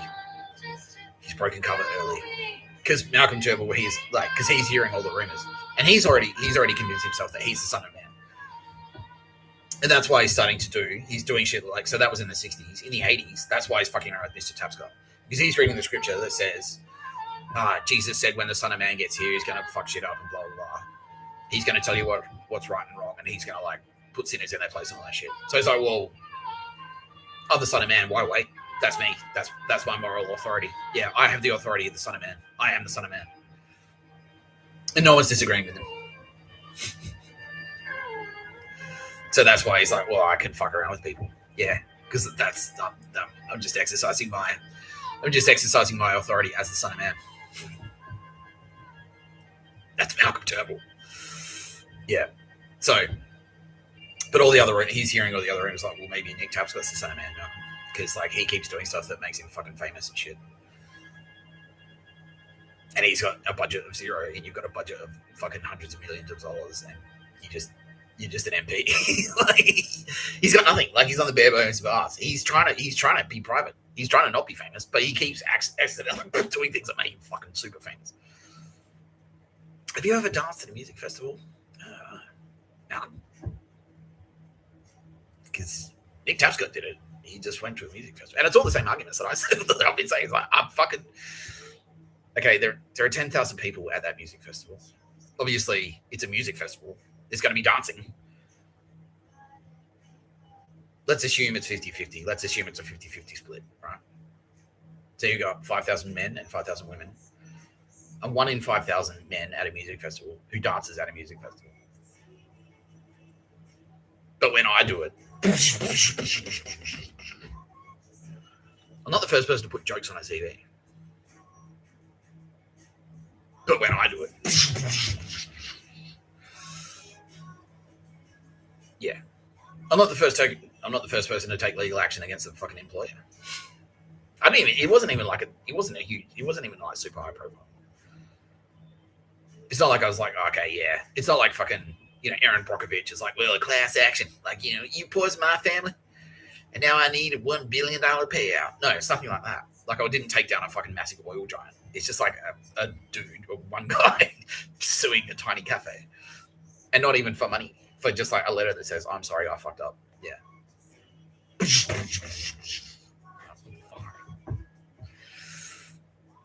Yeah. And so that adds no, he's a convict. Ironically, my family, my actual family, both of them, we're all free settlers. The Shannons in South Australia have been free settlers in South Australia for 6 generations. With the Rumbelow clan, we're there, like right at the start, like the 1813, yeah, the early 1800s. We're in South Australia. We were free settlers there. The Tapscotts were free settlers starting at the turn of the last century, at the start of the 20th century. That's when we arrived. Both wings of my family are free settlers. Malcom Turnbull's distant relatives were actually convicts. He is related to that governor, but he's related to fucking he's obviously just like everyone else. You're related to a shit ton of people. Everyone in the world is probably related to both a president and a fucking homeless dude, a heroin addict. Like, it doesn't mean shit, especially if it was like a fucking couple of 100 years ago.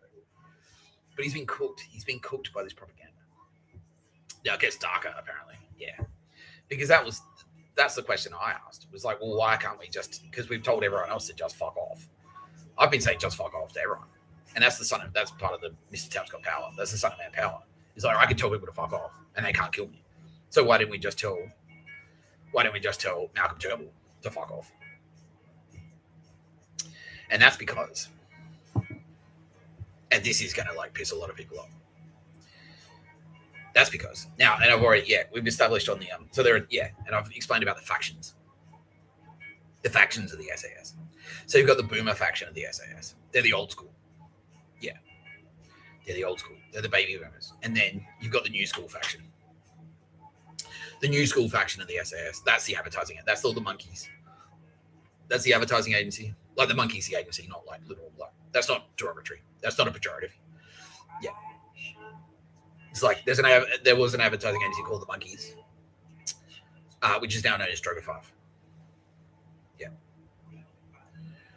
Yeah. And so that's all the SAS. They're all the leadership. So Barbara Humphries, Scott Detrick, Scott Nowland, Justin Drake, all of those fucksticks. Matt Burton, Chris, fucking Hillary Badger. That's the new school faction. That's the advertising faction. And then you got the old school boomer faction. And they fucking, well, they don't hate each other, but they don't like each other either. They don't. So it's Bondi. So it's Bondi versus Double Bay. Bondi versus Point Piper. It's that clash, right? So just about, it's like lockouts. Yeah. King's Cross party scenesters. Bang Gang and like the presets and that team. Versus Double Bay, Vaucluse. Yeah, it's Bondi versus Vaucluse. That's what it is. Yeah. So they're pretty close together. They work together when it's convenient. So Malcom Turnbull of this faction puts the word out. Now, this faction, as we've established, they are Hamas. They went, you know what's a cool idea? Why just stage one false flag attack? You know? Why put our fate into the hands of like other randoms? You know? Instead of just like pulling some strings and getting another terror organization to stage a singular false flag attack on our behalf, why don't we just have our own terror organization, and then we can stage as many fucking false flag attacks as we want? So that was this faction. So they founded Hamas. Now Malcolm, this faction's fully aware of it, fully across it. They're fully down for that plan. They were 100% down for that plan. 100% down for it, but it was this faction. This faction was spearheading it, backed by corporate Australia. This faction didn't have that much to do with it, but this faction did it. Now we know, as the other thing that we established is like this faction staged.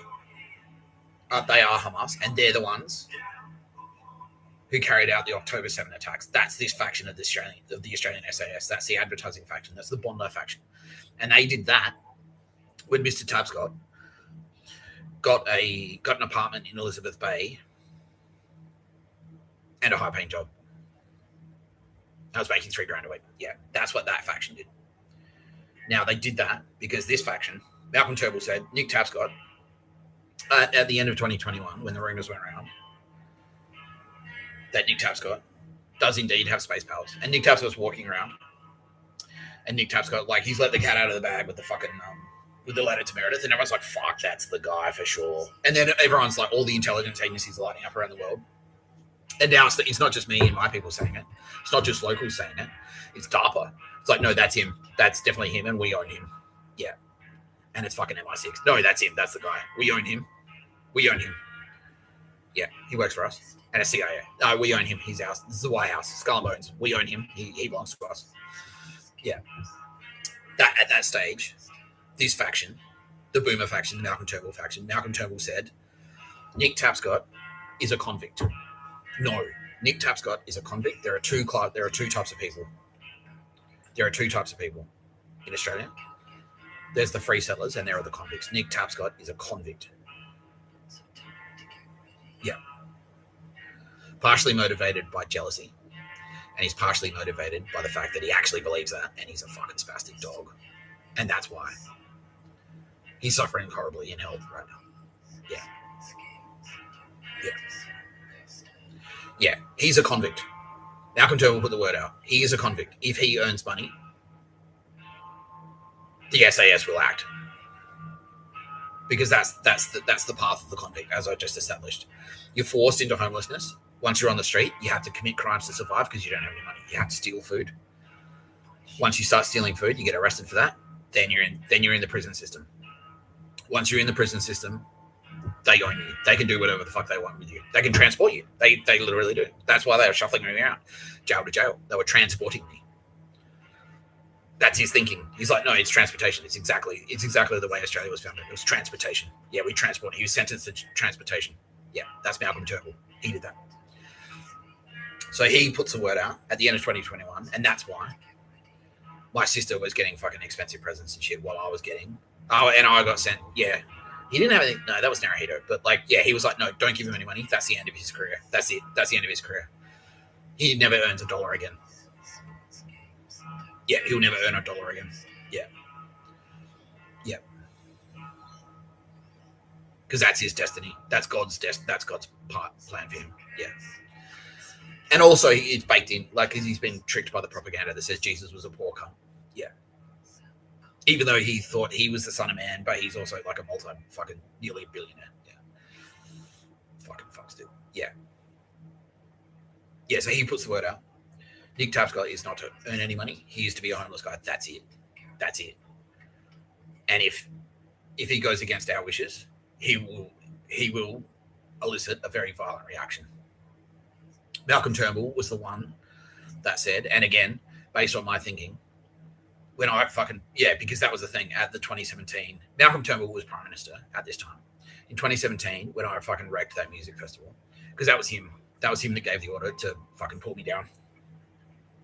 Because he heard about my antics. He was Prime Minister at this time. And so he was the one that said, okay, we're gonna fucking, at this festival, he's gonna turn up and we're gonna Zeitzes on him. What can we do? Farmed it out to an advertising agency. Hillary Badger wrote the line. I just feel sorry for the guy. He hasn't had a girlfriend in 10 years. Just really socially awkward. That was Malcom Turnbull that commissioned that via Auntie Meredith. That was Malcom Turnbull. Yeah, and then I pushed them back. I'm like, well, fuck you, bang. Bang. Yeah, I wrecked. Like, it's like, well, if you're going to do that, I'll wreck all of you. Yeah. And mixed into the people that I wrecked were SAS and daughters of the Boomer faction. It was daughters of the Boomer faction. Now, I'm already on his radar. That's how I originally fucking realized who I was.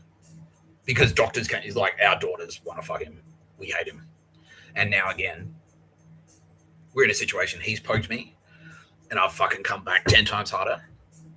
And I've drilled in and I've just like, fuck you. Like, and just ripped the hearts out of all these girls. And these girls were daughters and granddaughters, mostly daughters, of this Boomer faction of SAS. And Malcom Turnbull again is like, holy, he's fucking with daughters again. That's it. He's convict. Yeah. He's convict. And in the background, he's trying as hard as he can to suppress my career. And I can't get a job in advertising. I've never been able to get a job in an advertising agency anyway. But what I can do is get jobs at like corporates, like big corporations and stuff. So I'm pretty sure in 2017, what was I working at? I was working somewhere. Yeah, I was just coming into fucking I was just coming into work at Dan Murphy's. Yeah, I was working client side. Yeah, and in that Dan Murphy's, you had spies in there, and they were fucking around with me. SAS spies. Yeah, they were fucking around with me. Yeah. And then all that shit. Yeah, and then that was 2017. Yeah, and I actually took a holiday as well. I drove down to Tasmania and I went to Port Arthur. And that pissed him off, apparently. Because he's like, why is he there? And then is that where he got the idea? Fuck. He got the idea. Yeah, because he didn't. And so before that, he didn't think I was a convict before that. But he got the idea. He's a convict. Because I went, yeah. So I was working at, after that Meredith. That Meredith happened when I did the Terminator thing. 2017 Meredith happened. I started work at Dan Murphy's the next day, and I referenced that in the letter. I blasted back up the highway to Sydney to start my new contract the next day. That's how much I love you, auntie. Yeah, yeah. That's Sylvia. That was Sylvia's reference. Yeah. Yeah. And then I got fired. 6 months later, I got fired. And then that was SAS. That was this faction. That was the Bondi faction of SAS. Fired me. Got me fired. Because, like, whatever we can take, we will take. Yeah. And he's like, okay, there's an opportunity for us to get him sacked, so we will. Yeah. Bang. Now, straight after that, I went to Dark Mofo. I drove the Starlet to Tasmania. And the fact that I was just driving the Starlet drove them all batshit nuts. I don't know why. It was like the long distance driving. It was like, you can't do it. You're skillful at something. So I drove. I had this trip planned. I was like, well, I can still go. So I drove down there, put my car on the boat. Meanwhile, Leah Tapscott is getting sicker and sicker because of on the orders of Malcom Turnbull, her brain has been irradiated. So fuck you, Malcom Turnbull. That's another thing that's going to happen to him in hell. Yeah. Anyway, I drove down to Melbourne, put my car on the boat, Spirit of Tasmania, got off at fucking wherever Devonshire or whatever the fuck. I don't know. I can't remember. Davenport. Yeah, and then drove to Hobart. And then while I was there, did some stuff in Hobart, and then went down to Port Arthur. Drove down to Port Arthur, did a ghost tour, checked it out, whatever. And then that is where Malcom Turnbull, because he heard about that, he's like, well, what's he getting up to? And he's fucking fuming now. Because now everyone else is saying, like, yeah. Because they was like, well, how the fuck did he know? How did he know who the AFP were and who the fucking... Yeah, Dutton's in there, and now all the Liberal Party. Because they're all, like, it's all the cabinet. They're like, fuck. Because it was all AFP. In that rampage, I took out AFP. I took out fucking SAS. I took out a handful of but it was very targeted. Like, how the fuck did he know who they were? How the fuck did he know who they were? He does have space files. Fuck. And Malcom Turnbull was just breaking. Oh my god! Well, where is he now? And I'm being followed the whole way. I didn't realize this. I was under surveillance the entire time by everyone, by ASIS, by Australian Citizenship Directory, by ASIO, by the SAS. And probably as well, and definitely the CIA, and definitely the FBI, and definitely Mossad. And this is where the clusterfuck, they're all piling in now. And the good Anzacs, and they're there saying anyone don't fucking touch him. We'll fuck you up. We'll fuck you up. Yeah. He's like, well, he's in Port Arthur, is he? Well, so he's got to think for convicts. This gives me an idea. Yeah, and that's when he decides that there are two types of people in Australia, convicts and free settlers. Nick Tapscott is a convict. He is a convict. And his destiny is to live out. And that's why they kept saying, aren't you an Aussie? Yeah, he has to repeat the historical arrival in Australia. Yeah, and this is his head. Oh my fucking god, you are so fucking stupid, Turnbull. You are going to be in hell. I'm going to keep you in there for a few universes, I think. Yeah. You're going to be in there for a very long time. Yeah. Yeah. Nick Tapscott has to arrive in Australia. Yeah, this is where he cooked up this scheme. He's like, okay, Nick Tapscott is a convict and he has to arrive in Australia. And the way the convicts arrived in Australia was that they were transported here. So Nick Tapscott has to become a homeless dude, get arrested for stealing food specifically. Yeah, get arrested for stealing food specifically. Be sent to prison and then transported and then arrive in Australia. And then that will be his big arrival in Australia, just like the convicts. But just like the convicts, it means I'm the governor. Malcom Turnbull is like, well, just like Captain Bligh, I'm the governor. I'm the prime minister. I'll be the governor. This is how it's playing out in his brain. I'll be the governor. And he works for me for free until I release him from his fucking servitude. And which is just arbitrary, which is just when he says so. I'll release him from his servitude. Oh, that's bad. Fucking fathead. I'll release him from his servitude. And he will... I'll release him from his servitude. And then he'll just be, that'll just be a citizen. We won't pay him anything for that. But that's the thing. Yeah, he has to arrive in Australia. Yeah. This is the harebrained, this is Malcom Turnbull. He came up with this. So when did he come up with that? 2017, 2018? Yeah. Now, meanwhile, my people go like, no, we'll get you a good job. I get a job in fucking Optus. And which is grinding his gears because he's like, no, he has to begin now. Yeah, he has to start being homeless now. And that's why I got fired from fucking Dan Murphy's. Yeah. Like, nah, he's homeless now. He's broken homeless now. But I kept getting work. And it was confounding. He's like, what the fuck? I put the order out. He's not supposed to get work. And everyone's like, oh, like this faction's like, we're trying. Like, but he keeps finding ways in. He keeps finding ways in. He keeps finding ways in. He keeps picking up freelance bookings. So where did I go from there?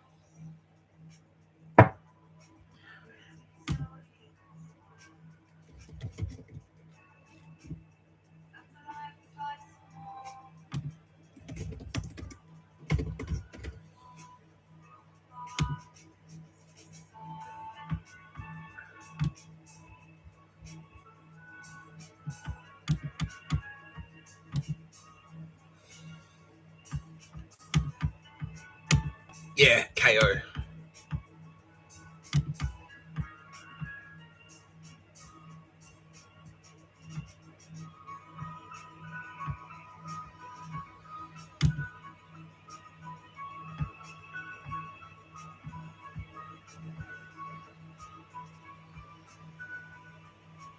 Leo, yeah, Leo Burnett, that's right.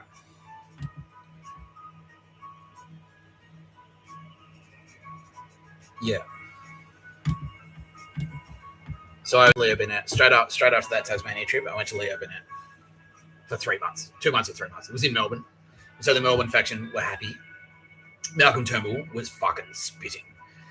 He's like, fuck, I thought I said he's not supposed to work anywhere. It's like, well, we thought so too, but you found a way in. They hired him, so I don't know what to tell you. Yeah, and then my people, because obviously they're double agents. They're like, oh, we didn't realize. Like, I don't know, he was available. We just put him in. Did you want us to not hire him? He's like, yeah, I fucking said don't hire him.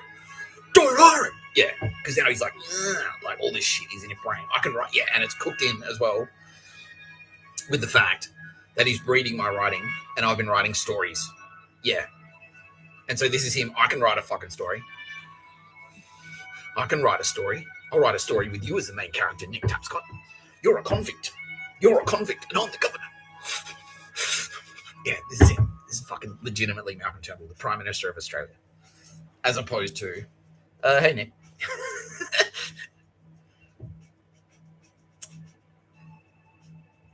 What's up? I mean, are you the son of man? And I was like, I don't know what you're talking about, dude. I just want to be a copywriter and drink some beers. That's it. So, wait, are you not even trying to be the son of man? It's like, no, I literally just want to go to work and drink beer and maybe get laid with a hot girl. That's it. That's my plan. That's my evil scheme for world domination. Like, yeah, because they can't. Yeah, they're like, fuck to them, because that's how they all are. They're all scheming. So everything they do is like an angle. It's like, oh, okay, how will this make me prime minister? Yeah. How will this move me up the ranks? Yeah. So he's fucking fuming. He's like, fuck. Wait, that was pre-2017 though. Yeah, okay, yeah. Yeah, and he's reading my writing. He's like, no, that's like, fuck, I can write a story. Yeah, now it's a right-forward thing. He has to write a story with me in it. Yeah. He's read my other screenplays. And now these faction as well are like, we want him dead. He's not to do any writing. And the Malcolm Turnbull faction is like, he's not to have a career. He's a convict. He's a convict. He has to be homeless. Yeah.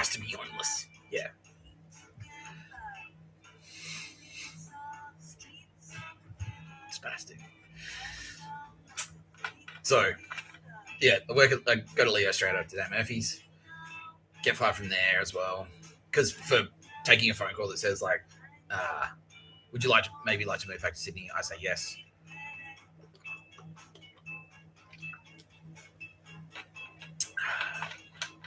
I got a job at KO Sports. Apparently they didn't get the memo either. But that's why Fox Sports was circling me.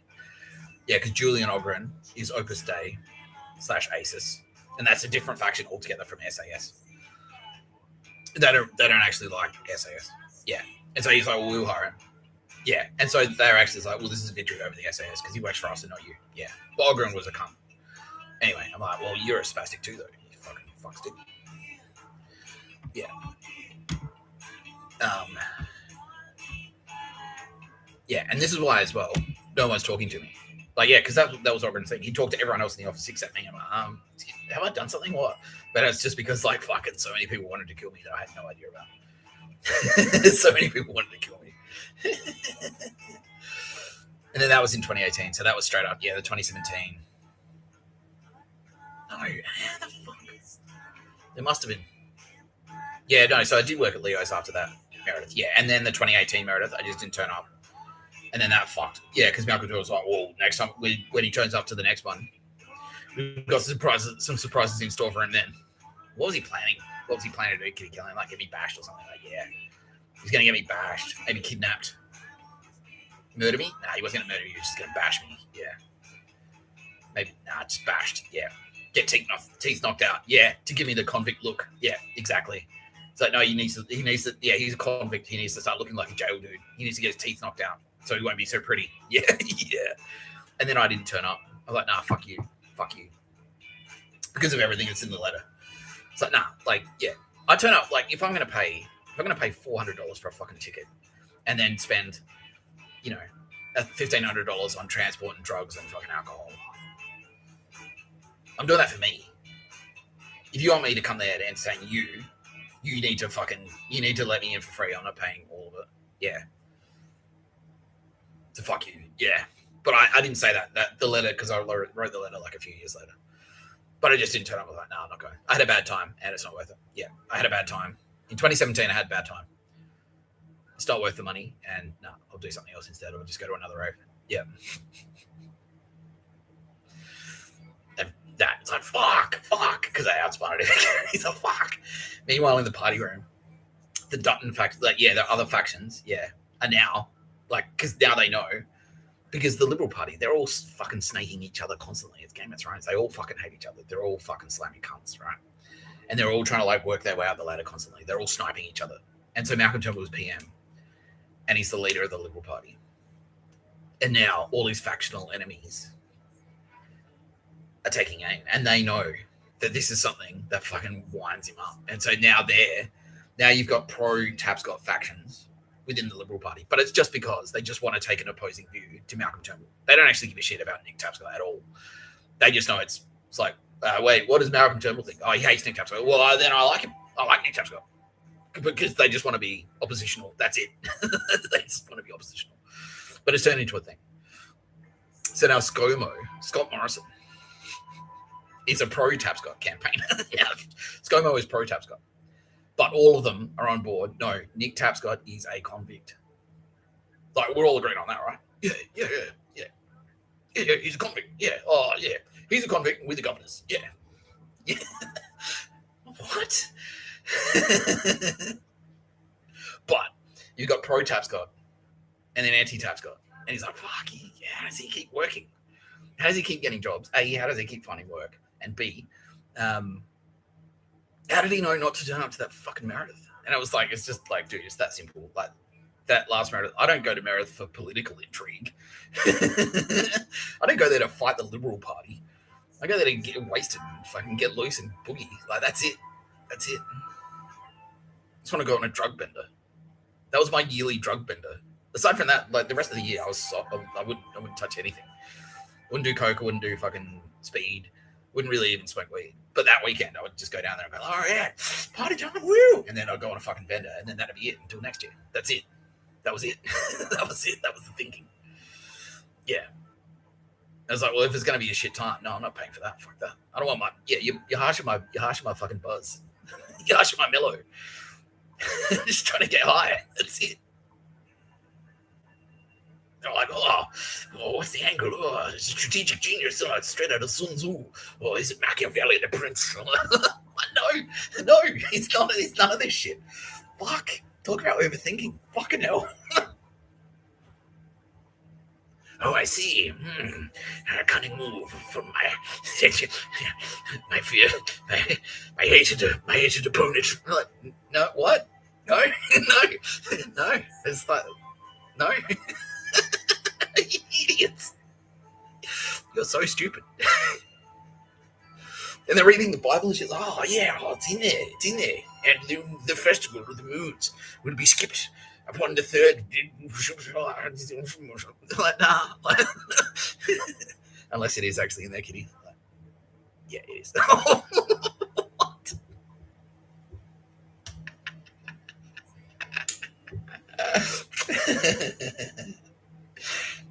That's fucking funny.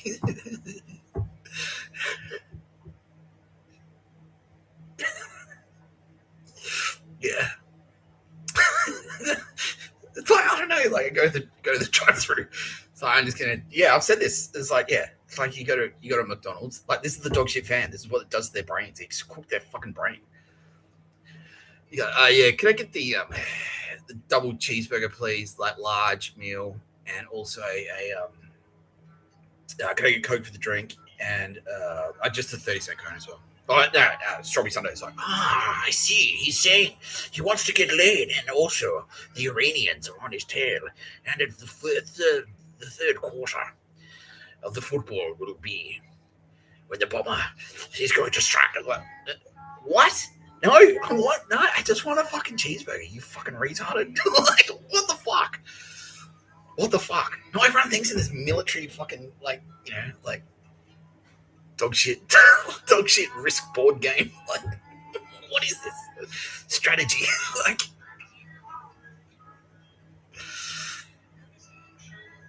Warhammer. So gay. It's so gay. Anyway, so I didn't turn up. I just didn't turn up. I was like, nah, I could be fine. And I kept working, and then I got a job at Optus. And in the background, I was like, fuck. And then I get that apartment. Yeah, and then that's why the AFP, yeah, because it's the pro Tapscott faction. Dutton is saying like, yeah, okay. So Nick Tapscott, a lot of people want to kill him now. A lot of people really want to kill him. Maybe we should get him into yeah. So I got out of that share house. I got into that Potts Point apartment. Yeah, and it was like affordable. It was affordable on my salary, and I loved it, and it was secure, and it was like right next to the police station. It was right next to the Kings Road police station. And that, to Peter Dutton's credit, that was actually him that did that. Yeah, that was Peter Dutton. Because in the party room, he's listening to Malcom Turnbull and the Turnbull faction. Like, how can we kill him? Like, yeah, talking about burning the house down with me in it. Like, yeah, throwing a hand grenade through because I used to live on the first floor, like throwing a hand grenade through the fucking, through the window of because I used to sleep like right next to the window. Throwing a hand grenade through my French double doors on the 3-story terrace. Using a grenade launcher, that was one of the ideas tabled apparently. Yeah, just like shooting it. And Peter Dutton's there in the cabinet room going, "Whoa, holy shit! You really want him dead? You really, really, really want him dead, don't you?" But no, Nick Tapscott is a convict. Yeah, I'm agreed on that part. Fuck you, Peter Dutton. Yeah, yeah, he's a convict. And he needs to arrive in Australia, and then after he completes his servitude, which is when we say so, because we are the governors of Australia, we will release him to the realm, a free reign. This is all this shit that they've cooked up in their brains, because we're storytellers. I can tell a story. Yeah, and he Turnbull also does that research and sees the meaning in the name Shannon. It's like skillful storytelling. It's like, fuck. Because that's why he hates me. Because he reads the CV and it's like, fuck. Because it's something he can't do. Because he's like, I'm the son of man. It's like, well, Nick Tapscott can tell a story, can't he? And then he reads Burnout. It's like, fuck. And then he reads all my work. It's out. I said, no. And then he reads the other short films. Right? No. And then he looks up my name, and it's Shannon, and it's skillful storyteller. He's like, oh, fuck. Yeah. So I moved into that little apartment. And then a couple of years go by, and people are kind of like, a couple of people, yeah, and then I get the weird phone calls, which is like one time, like I'm just on the street, and my phone rings, it's a private number, like, hello? It's like, oh, hi, Nick, how you going? I'm like, hello? I just thought it was like a Tinder broad. She's like, oh, yeah, no. Like, who is, like, hey, yeah, just saying, we'll hang out next time you're in Melbourne. I'm like, who is this? So, oh, come on, Nick, you know who this is. I'm like, I really don't. Like, who is this? It's like, no, you know who it is, Nick. We'll hang out next time you're in Melbourne. Like, look, yeah. Anyway, click, and just hang up. Just hung up on her. Yeah, that's it. I just hung up on her.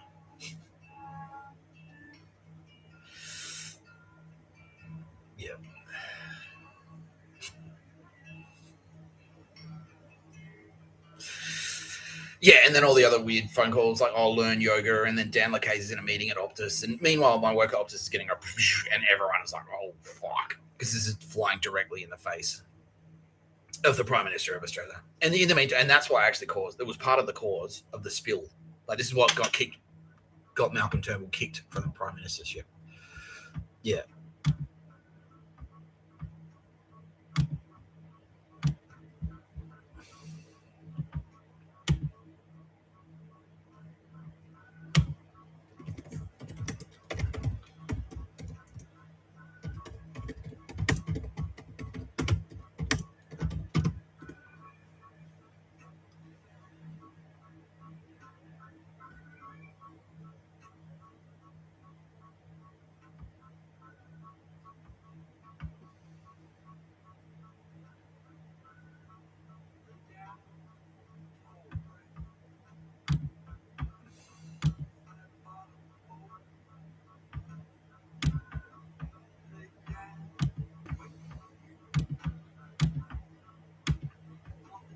Did you have any hesitation though at that moment, putting your hand up saying, I'll have a go at this? No, I didn't, because I thought at that stage... Did you have any hesitation though at that moment, putting your hand up saying, I'll have a go at this? No, I didn't, because I thought at that stage, this is the final act of misjudgment, and it's a fatal one. Turnbull loyalist Julie Bishop had been forewarned, as had Craig Laundy. This was a crucial decision. Many say in hindsight it was a big mistake. What do you think? Everyone's a journeyist in hindsight. The danger was clear and present, and we still hoped that sanity would prevail. The coterie of people around him that led to that decision that he took to spill the leadership just reinforced that it was a poor political decision. And ultimately, that was the beginning of the end in a very real sense for him in relation to the leadership. He won that ballot though. Sure. Did that make you think maybe... Not by much.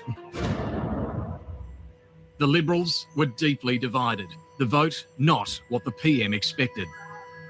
Did you think that was a mistake? I didn't have any knowledge that he was going to do that.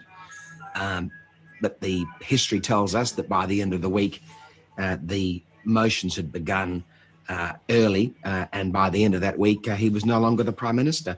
Looking back, of course, I mean, it's very easy for people to say that was a mistake.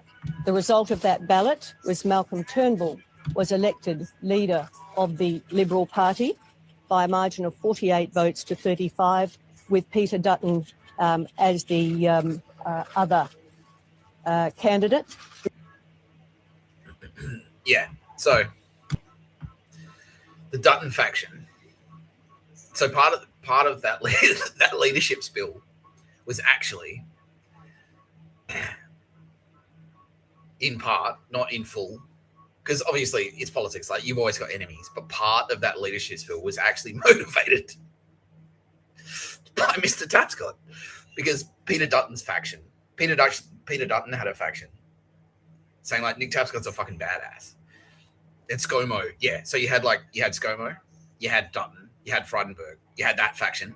Now they had picked up, and Frydenberg was like, well, actually, Nick Tapscott lived in Melbourne, so, and people think he looks kind of Jewish, so I'm a Melbourne Jew, so I'm back in Tapscott, yeah. And that was like a Melbourne versus Sydney thing, because he hated Malcom Turnbull, because Malcom Turnbull was Sydney. Yeah, Malcom Turnbull was Sydney. So it turned into like a Melbourne versus Sydney thing. And Dutton was from Queensland, so he hated Malcom Turnbull too. And then that was kind of the division. It was like the pro-Tapscott faction versus the anti-Tapscott faction. And that's what brought down Malcom Turnbull, because he was being such a fuckhead about Mr Tapscott. He's like, yeah. He's like, we've got to, yeah. Yeah, so, okay, so here's the agenda for today's cabinet meeting, Prime Minister. He's like, no, there's only one agenda item. That's Nick Tapscott got a job at Optus. How are we going to thwart him this time? Yeah, ideas. Who's got an idea? What is it? Smoke bomb in the train. Like, and everyone's in there going, you should, like, Malcolm, like, I respect you and stuff. But yeah, you're starting to kind of like, you're getting a little bit like, full on this Tapscott, like about this Tapscott guy. He's just some guy. He's just some guy. And so that's when like people started losing confidence. He's like, no, he's not. He's not. He's not. He's not. He's a fraud. He's a fraud. And he's like muck raking. He's like treating me like a political opponent. Yeah, he's treating me like a fucking I'm trying to go for his leadership position. Like I'm running for prime minister and I'm like head of the Labour Party or something. He's getting PIs to like go through my trash and stuff. Like, find anything, find something, find anything. I was like, fucking hell. Anyway, that's what that faction latches onto. The ScoMo faction, the Dutton faction. Yeah, the Dutton and the ScoMo faction. They latch onto that. It's like, whoa, we're going to probe Nick Tapscott. And he's like, no, fuck. So that's what that was like the straw that broke the Nick Tapscott was the straw that broke the camel's back. It was just like, it was like this. It was just teetering. And then it was like, Nick Tapscott's cool. And the whole thing goes.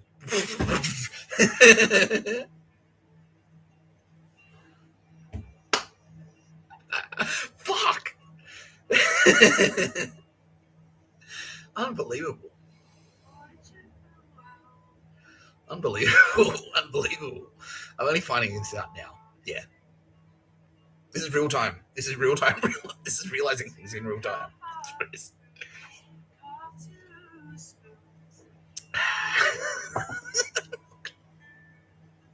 Anyway. Now. It's dark. It is dark. It gets dark. We're going to push it on. I have to finish this story. I have to finish this whole story. It gets dark. But basically, yeah, so from there, I get a job at Optus. Because all the turbo boats are just like, well, look, we've got a plan. We'll all pop up around 2025. We'll all pop up. I was just supposed to be revealed maybe like a couple of months before Tara Bennett and before Kitty Callahan and like the start of like fucking the start of last year. Yeah, I was supposed like the start of 2025. That's when I was supposed to find out. And then 6 months later, Tara Bennett was supposed to find out and Kitty Callahan was supposed to find out, and then the rest of the turbo babes. But I jumped the gun. I was 2 years early because weird shit was happening, and I'm like, what the fuck is going on? And one of the weird things that happened was this bitch. This is when I was working at Optus.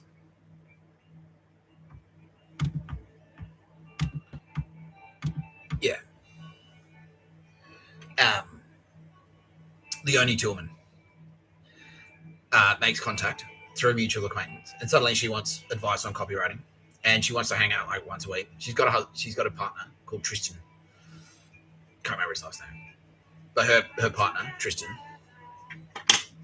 looks a lot like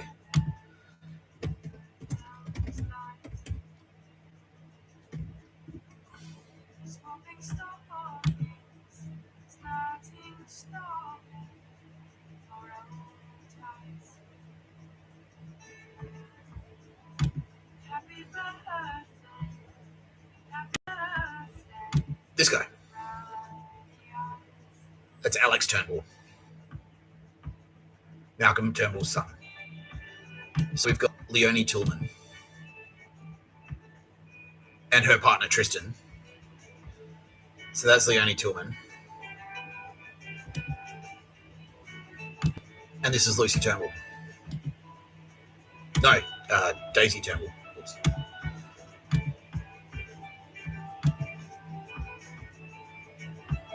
Yeah. So that's Daisy Turnbull. And that's Leonie Tillman. That's Daisy Turnbull. And that's Leonie Tillman. So Leonie Tillman contacts me. And she's like, well, let's have coffee. Yeah. And she starts like, yeah. She's like, anyway. And I'm just like, okay, cool. Well, I don't have a reason not to be social with her. She's like, I just want some advice on copywriting. And like, she's like, oh. And I was being fucking gay and magnanimous. Yeah, it was fucking dick. No, it was lovely. No, yeah. So she's like, I just want some advice on copywriting. She's like, well, how much would you charge for that? And I'm like, look, if you just want me to like, if you just want general, like if you want me to actually do work, that'll cost you. like if you want me to write something for you that's going to get published, I'll charge you for that. But if you just want me to read something and tell you what I think, I just said to her, like, oh, look, I'll do it for free, but like you owe someone else a favor. The next time someone asks you to do something for them, you do it for them. That's it. Yeah, because she wasn't asking for much. She was just like, I'll just give you like a few pointers. I'll just have a coffee with you.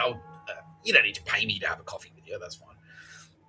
So that's all it was. And, we're getting along and stuff. But I didn't realize that what it actually was. She was a surrogate. She was a dog shit surrogate, and her partner, Tristan, was a dog shit surrogate. The only children was a dog shit surrogate for Daisy Turnbull. And fucking her partner, Tristan, was a dog shit surrogate for Alex Turnbull.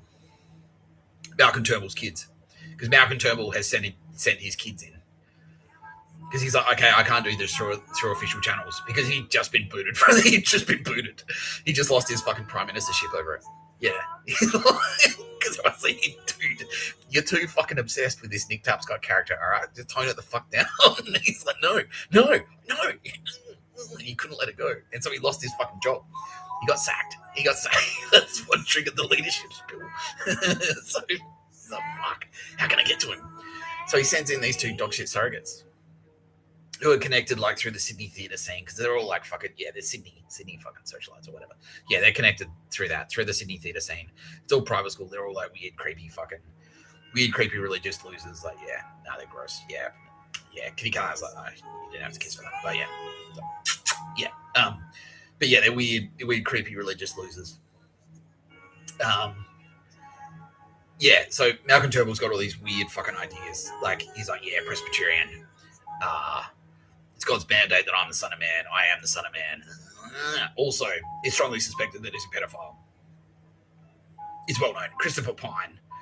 I was saying about fucking, you can tell a pedophile by looking at them. Yeah.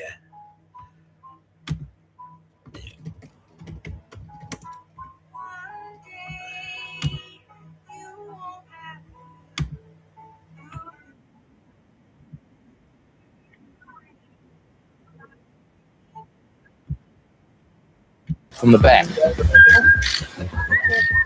See you next Tuesday. I am currently the youngest member of the House of Representatives at 26. I'm a fixer. How did you fix it? I fixed it. I come from the front, not from the back. See you next Tuesday. Is it usual for the shaft to be that long? It's quite short. Is it? There was something in the air that night. The stars were bright. Fernando.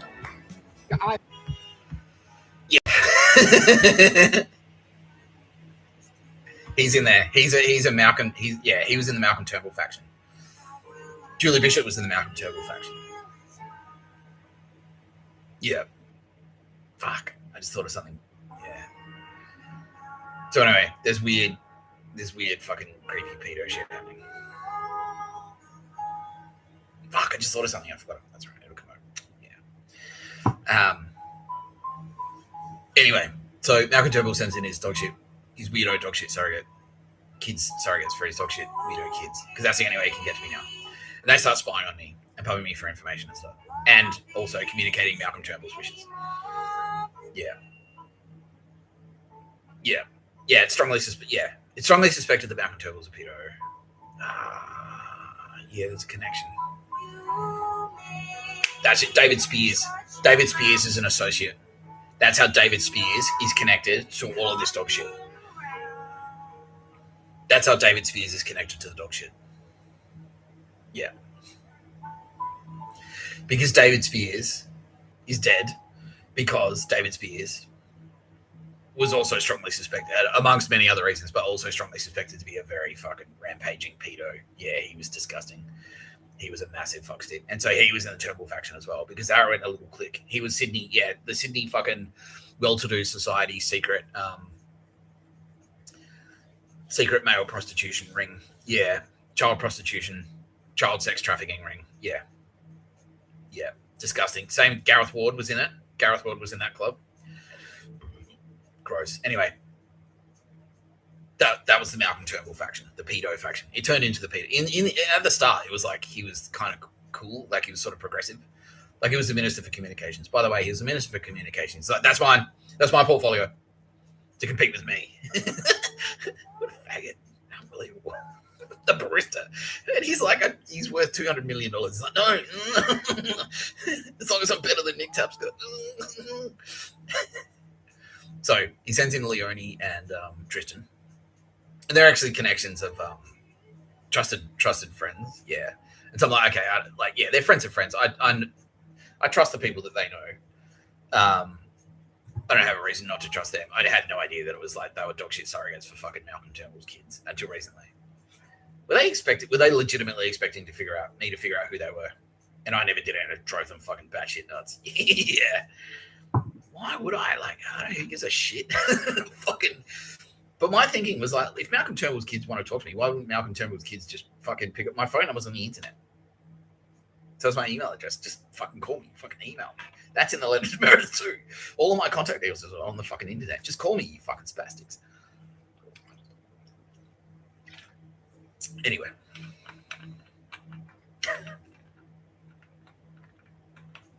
Unbelievable. Unbelievable. Yeah.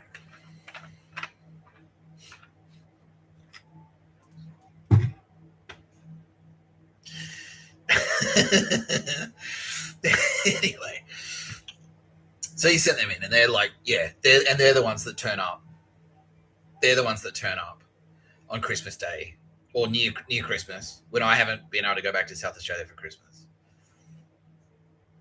and go like, here, Merry Christmas, and give me like a fucking 50-cent piece of chocolate and go Merry Christmas, because that was the start of that was Malcom Turnbull. Was like, no, the plan is you are broke. You are a broke convict. You are a convict, and I am the governor. And that's why you're going broke. Yeah. And then that's why, like, when I wrote that letter to Meredith, that was the first thing that happened was I got fired from Optus. Because in the background, Malcom Turnbull, and this is where it gets extremely dark. Because, as we've established, this faction, the Bondi Advertising Agency faction, are Hamas. They have Hamas. And when Mr Tapscott started earning money, they launched the October 7 fucking attacks in Israel, and where they killed like over 1,000 people. Yeah, and attacked a music festival and took hostages. That was them. That was the Bondi faction. Just because Mr Tapscott lived in an apartment and had a job. So that's what they're capable of. But in the background, Malcom Turnbull has called Optus, and he's basically said, now this is something that is going to infuriate a lot of people, me saying this out loud, but fuck them. Australia is a nuclear power. We have nuclear weapons. We've had nuclear weapons since the 70s. We just, until now, we're smart enough not to talk about it. Yeah, but we've got news. Yeah, yeah. Also, like, America's our ally. Britain's our ally. They've done heaps of nuclear testing here. Maybe one fell off the back of the truck. We've got it. But we've got nukes. Malcom Turnbull has had connections. Like, he's SAS. And he basically said, if Nick Tapscott doesn't get fired from Optus, if he doesn't stop writing for Optus Well Connected immediately, he would nuke Victor Harbor. He would use a nuclear weapon to destroy Victor Harbor, South Australia. That's what he said. Malcom Turnbull said that. Yeah. And he'd already said, yeah. And so he'd already said, like, no, if anyone that hires Nick Tapscott is going to get killed.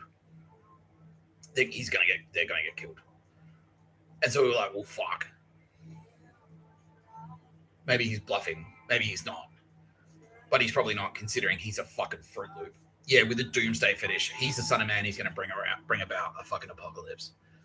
That was his thinking. He's like, yeah, I'll do it. I'll do it. And he wasn't still the Prime Minister. But fucking Dutton, he was still in cabinet, wasn't he? Yes.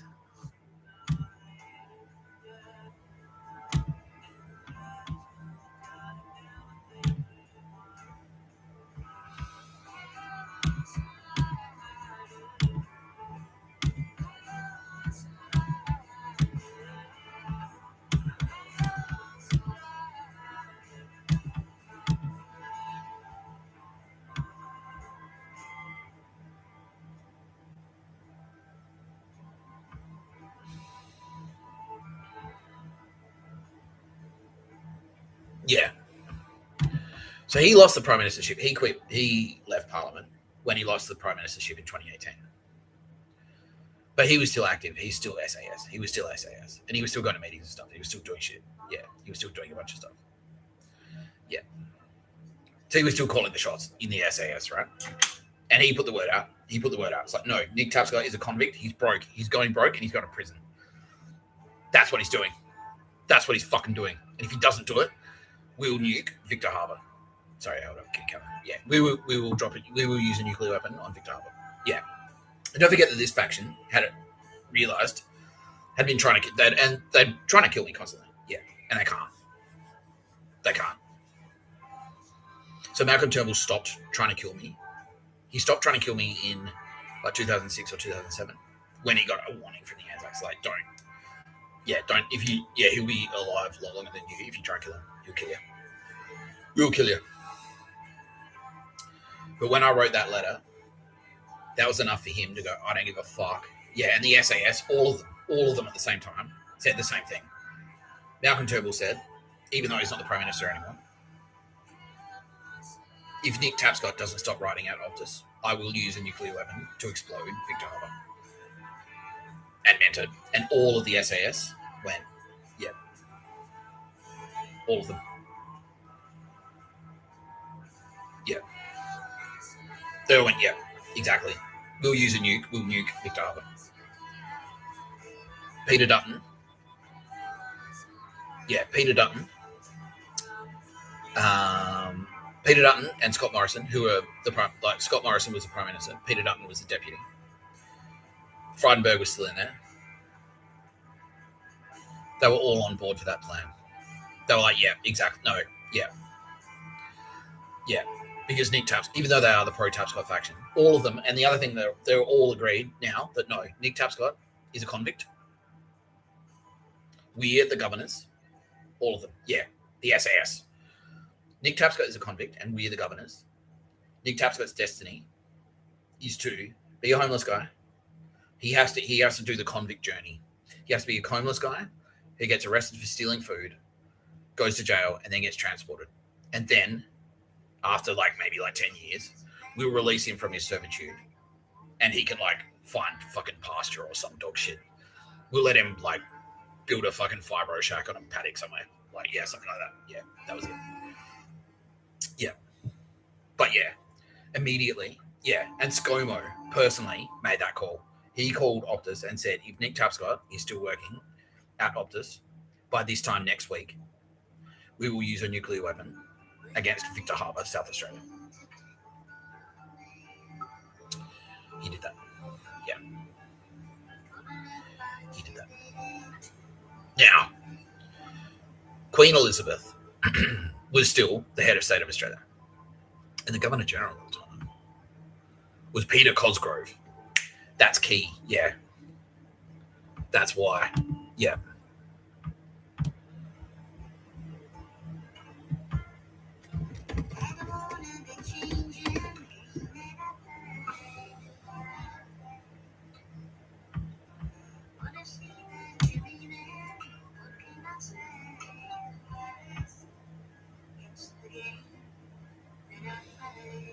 Wait, was he? No, he wasn't.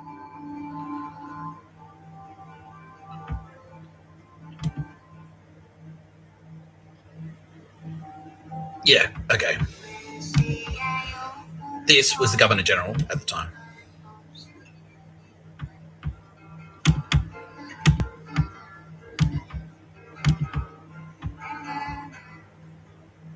Yeah. David Hurley, an Australian General David John Hurley, born 1953, is an Australian, which is the same year as my dad, as Chris Tapscott, is an Australian former politician and military officer, a senior officer in the Australian Army. He served as the 27th Governor General of Australia from 2019 to 2024. He was previously the 38th Governor of New South Wales from 2014 to 2019. Yeah. David Hurley was effectively the head of state of Australia because he's the Governor General. He was the boss of the Australian military. He was fully authorised to do that. The only person that could intervene was Queen Elizabeth. She was the only person that could step in and say, David Hurley, do not drop a nuclear weapon. Do not use a nuclear weapon against Victor Harbor, South Australia. However, Queen Elizabeth was anti-Tapscott. And she fucking hated me too. Yeah, she fucking hated me too. But that is a whole other story. So we're not going to go into that right now. But the point is that when I was working at Optus, Scott Morrison rang Optus and said, if Nick Tapscott is still working at Optus as a copywriter, as a creative writer, by this time next week, we will use a nuclear weapon against Victor Harbor, South Australia. He was entirely legally within his rights to do that. He was entirely legally within his rights to do that. The only person that could override him was the Governor General. David Hurley was like there saying, yeah. And we, Optus, rang fucking Mossad, Israel, rang the Governor General. I said, are you on board with that? He said, absolutely. I back it 100 billion%. Yeah, I will do it. I will fucking do it. Don't test me. I will do it. I promise you. I promise you I will do it. And so Mossad rang Queen Elizabeth. They rang Buckingham Palace. They didn't ring, no, you don't ring the Prime Minister, no, because that's out of their jurisdiction. You ring the Queen, because she's the head of she's the head of State of Australia. Mossad rang Queen Elizabeth and said, are you on board with this plan? And she said, yes, absolutely. If Nick Tapscott is still writing for Optus Well Connected by this time next week, we will use a nuclear weapon on Australia, and we're entirely within our rights. Like on Victor Harbor, South Australia, we're entirely within our rights to do so. Yeah. And she is. Constitutionally, she is. She's entirely within her rights to do that. Yeah. Yeah. So they just basically had a gun. Yeah. And so I just had to go with it. Now. Yeah. But we still tried. Yeah. But they just said you can't write for Optus. They didn't say, yeah. They said, get him out of Optus, because at Optus I had like complete creative freedom. I could write whatever the fuck I wanted. Yeah. And that was the problem. Yeah. And then when I went to work at Airtasker, what happened? They were like, kind of like, oh, you're pushing it. But as long as he's not publishing work, yeah. And so that's why I kept getting jobs where like, it's like, okay, I'm here to work. And they're like, cool, just sit there. And then eventually after a couple of months, they just fire me. Yeah. Yeah. And Pat Koo was across that, yeah. Pat Koo, who fired me the same week my mum died. Yeah.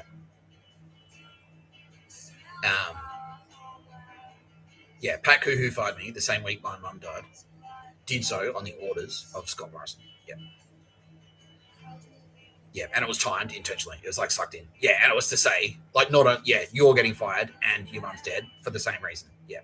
It's you, Nick Tapscott. Yeah. Because fuck you, Nick Tapscott. Yeah. That's it. Yeah.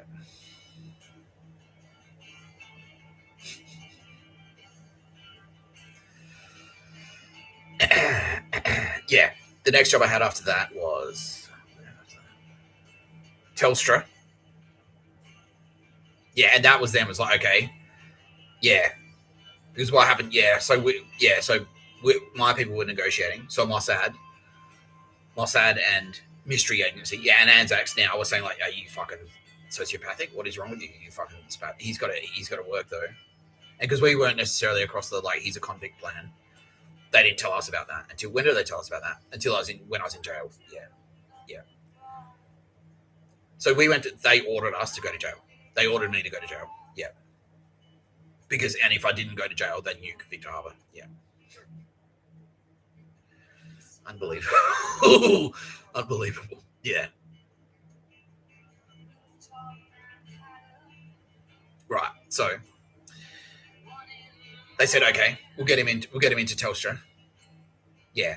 We'll get him into Telstra. And I was getting paid quite well. Yeah. But he's not allowed to do any writing there. Yeah, as long as he doesn't do any writing. And then word got around that I was writing a brand deck. Yeah, that's it. It was that brand deck. Yeah. Word got around that I was writing a brand deck, a brand tone of voice deck. And they were right, get him the fuck out of there. Nah, that's writing. Get him the fuck. No, we said no writing. He's not to do any writing. No writing. Get him the fuck out. And then that's why I got fired from that. And also they were trying to lure me back to Melbourne and I wasn't having a bar of it. Yeah. Yeah. It's like, no, I'm staying in Sydney. Yeah. Yeah. Yeah. Yeah. And meanwhile, they're trying to kill me constantly. Yeah, they're constantly trying to kill me, constantly, but they can't because obviously I'm Zeus. You can't kill me. You can't kill me. Yeah.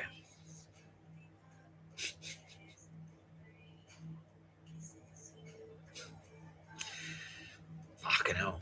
Yeah. Then I got fired from Telstra. Yeah. And then what happened after? Yeah. And then Think Smart Marketing. Yeah. And I launched, that's right. Yeah. And then I launched my website, and my website was fucking crackerjack. And they're like, fuck. Yeah. And then ScoMo, yeah, made another call and said, you're writing. Yeah. They're so fucking close to the line. I've got my hand on the button. I'm going to do it. Yeah. Basically. And he got talked down. Yeah. Who talked him down that time? Yeah, the Governor General. Yeah, okay. So the Governor General said, "Oh, okay, look, but we haven't communicated." He's not going against the orders, Scott, though. He's like, we told him he shouldn't. He's not allowed to write. We told him he's not allowed to write. It's like, no, but we didn't tell him that, though. We didn't tell him that. We're just sort of implying, but we didn't say you're not allowed to. Yeah, no one has ever. Yeah, and that's what Michael was like. No one said that to him. No one said he can't write. No one said he's not allowed to write here. Yeah. Yeah, no one said he's not allowed to write anything. Yeah, to him. You said it to everyone else, but you haven't said it to him. Yeah, so he didn't know. He's just like redoing his website. That's what copywriters do. He's like, oh, but it was accidentally awesome, and he goes, fuck. Yeah. Yeah. And then I got the job at Think Smart Marketing, and that's when, as a warning shot, yeah, it was as a warning shot. They're like, no, we're fucking serious. They attacked Israel. Yeah, it was the October 7 attacks. Yeah, and so basically that whole time they had a gun to my head. So like, okay, the October 7 attacks and all those dog shit terror attacks. Yeah, that's it. Like all the shootings that I went through, all the terror attacks in 2024, all the terror attacks in 2025. Yeah, they were all like, no. So we said Nick Tapscott is going to be broke. And so every time I like start crawling my way out, that not being a convict, yeah, they committed an act of terror as a warning shot to say like, yeah. But in the meantime,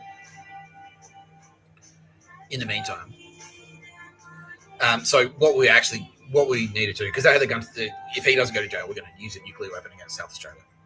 And they could legally do that. They could legally do that. Yeah. So we just needed to buy time. So we just had to go along with it until all of our pieces were in place, and then we could just go like, yeah. Yeah, and that's what we did. Yeah, because in the background, Queen Elizabeth dies. Prince Philip goes first. Prince Philip fucking hates me. Hated me like a billion times more than Queen Elizabeth ever did. Yeah. But she fucking hated me. But Prince Philip fucking hated me. Yeah, with a passion. He wanted to fly to Australia himself and kill me himself. Yeah. From which point, Kitty Callahan, 2007, for the I'm gonna fucking kill you thing. Yeah. Really? Prince Philip heard about that. Yeah, and he's like, and was it just jealousy? Really? Fucking hell. And the Nazi thing, yeah, because Prince Philip was a Nazi. Yeah, he was like an East German Nazi. Yeah. Legitimately. Yeah. He was legitimately a Nazi. Yeah.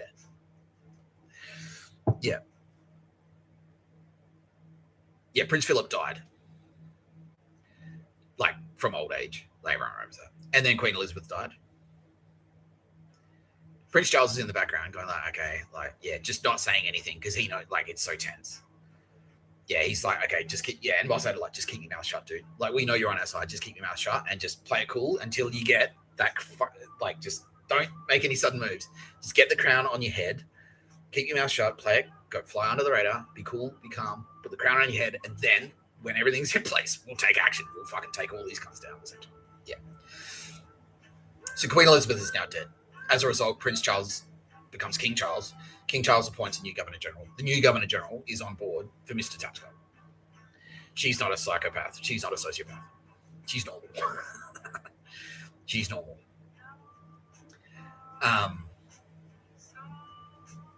The fucking, the Liberal Party lose the election. Albo gets in.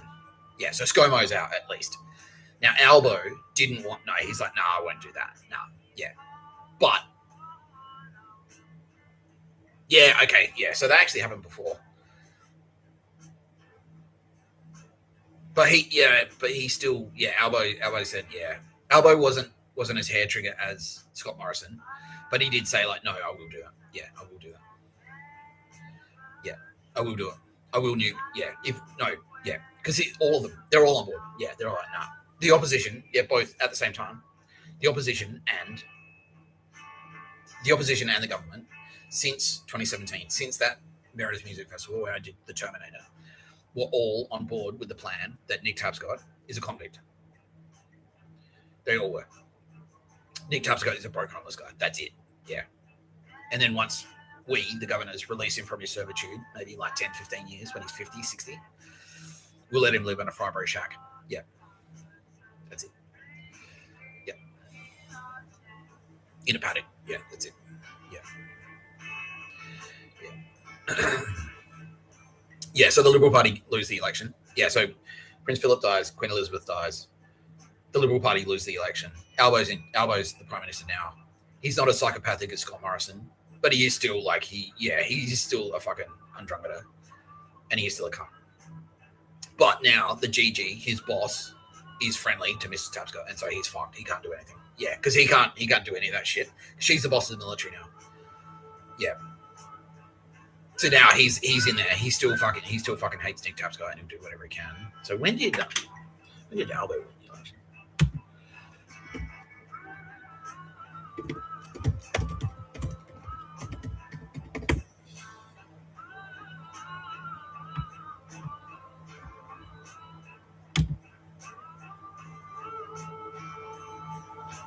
$2022. Yeah, okay.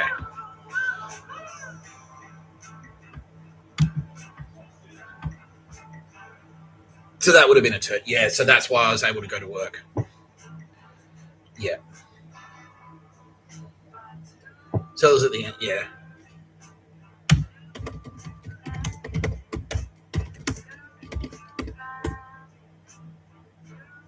Yeah, that's it. Okay. Yeah, so that's how I was able to go to work. So ScoMo loses the prime ministership.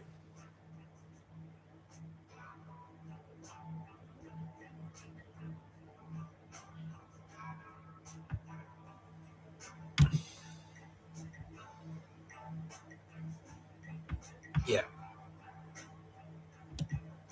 Yeah. So Albo takes the prime ministership on the 23rd of May, 2022. And that's when, so I'm working at Airtasker. I get fired from Airtasker maybe June that year because Albo has come into office and he's like, no, okay, yeah, I don't want him working either. Yeah, and put pressure on. However,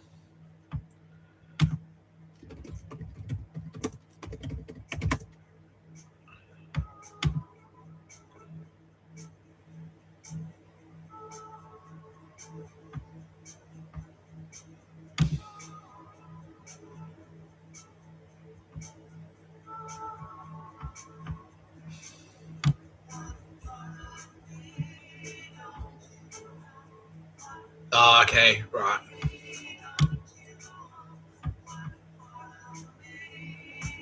Right. Yeah, okay, so it's the opposite. So this cunt was still the GG. Yeah, so that's why. Yeah, that's why. Yeah. So this cunt is still the GG. This cunt is still Governor General. So even though ScoMo's out, the Governor General. So Albo's in, ScoMo's out. Albo's not quite as psychopathic as ScoMo. However, he does hate Mr. Tapscott. And that's why I went to Annandale. Yeah, because that was Albo's faction, right? He's moving to Johnson Street. So the Inner West, that's Albo's territory. Yeah, he's moving to Annandale. That's the Undrungader. So he belongs to the Undrungader now. That's why they're all holding me to ransom. They're passing me around. Yeah. Because they've got this nuclear fucking weapon to the back of my head. Yeah. So the Governor General is a total prick. And he's like, no, that still stands if Mr. Tapscott works.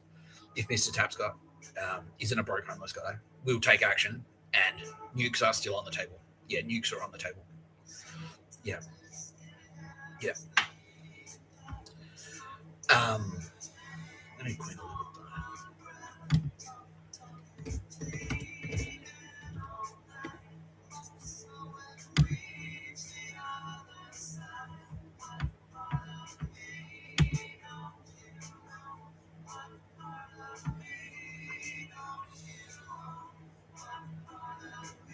Yeah.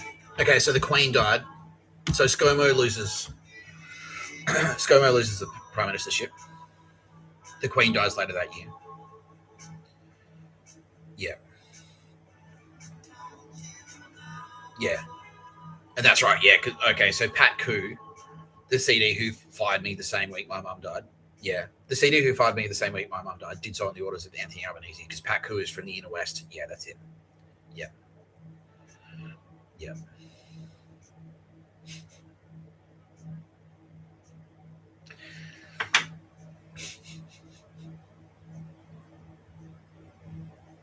And that's why I had to go broke. That's why I had to empty my bank account. Yeah.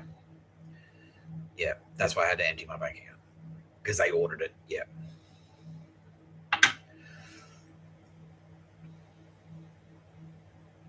Yeah.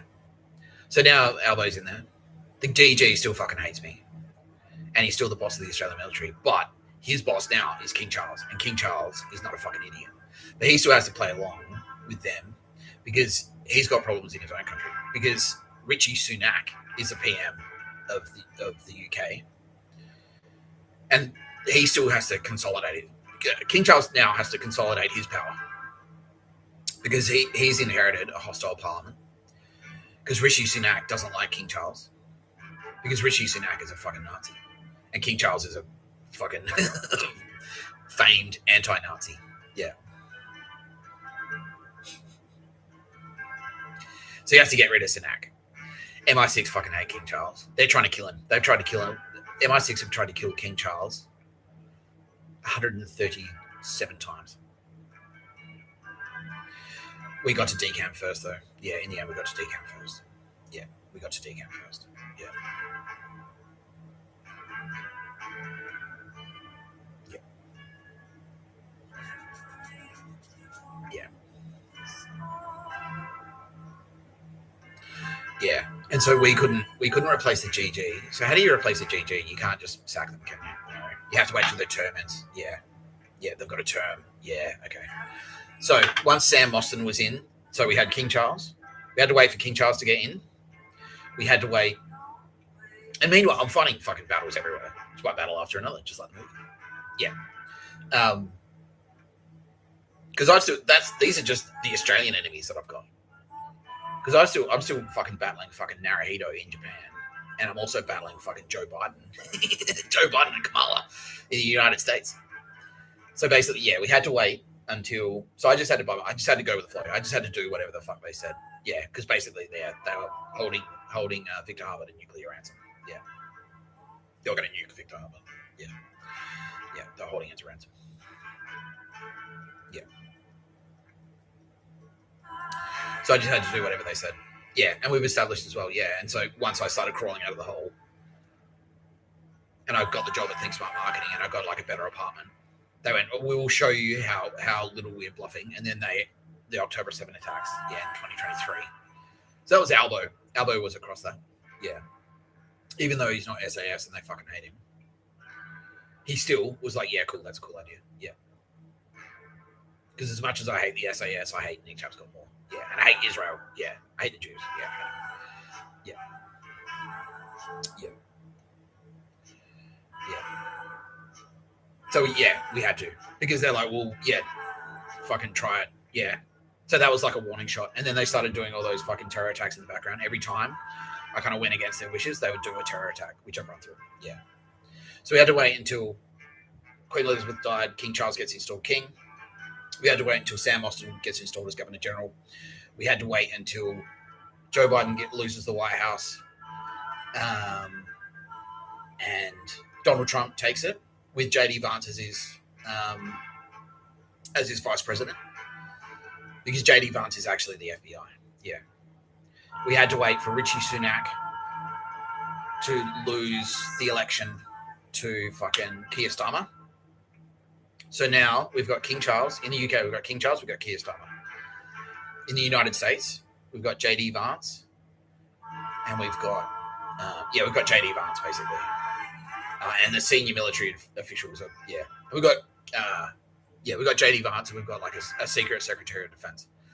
And we've stacked the cabinet with our friendlies. Yeah.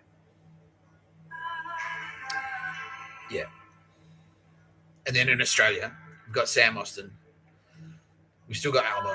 And then that's where we are now. And so that was when, so once all those big pieces were in place, we had to take the UK. We had to have King Charles and Sam Austin and Keir Starmer. We had to have those three pieces.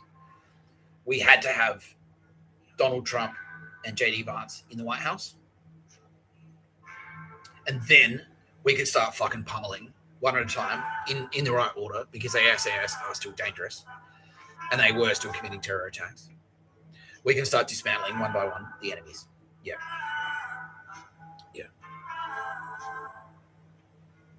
Which makes me hate my Phoebe Tapscott and Chris Tapscott even more, because they were technically complicit in this plan. Because they were like, yeah, cool. Nick Tapscott being broken homeless, cool. That sounds like a cool idea.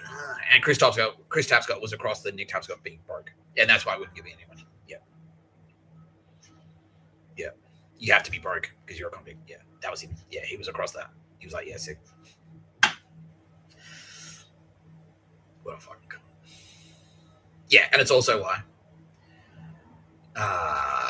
Malcom Turnbull was going to kill Judy. I can't remember her last name. But Chris Tapscott's new wife, who left him, that was Malcom Turnbull planning to kill her, because she was in Chris Tapscott's ear saying, "Oh, shouldn't you be nice to your son and give him money?" But Chris Tapscott was like, "No, he's not having any money." Yeah, because we just need to know who you are and who you are, and we've actually already decided who you are, and who you are as a convict. Yeah, who is broke and homeless, and that's it. Yeah. Right, I'm gonna wrap it up, and that is the story of why I had to go to fucking jail, because Malcom Turnbull was basically holding Australia to ransom with nuclear weapons. Because in 1994, a girl wanted to have sex with Nick Tapscott.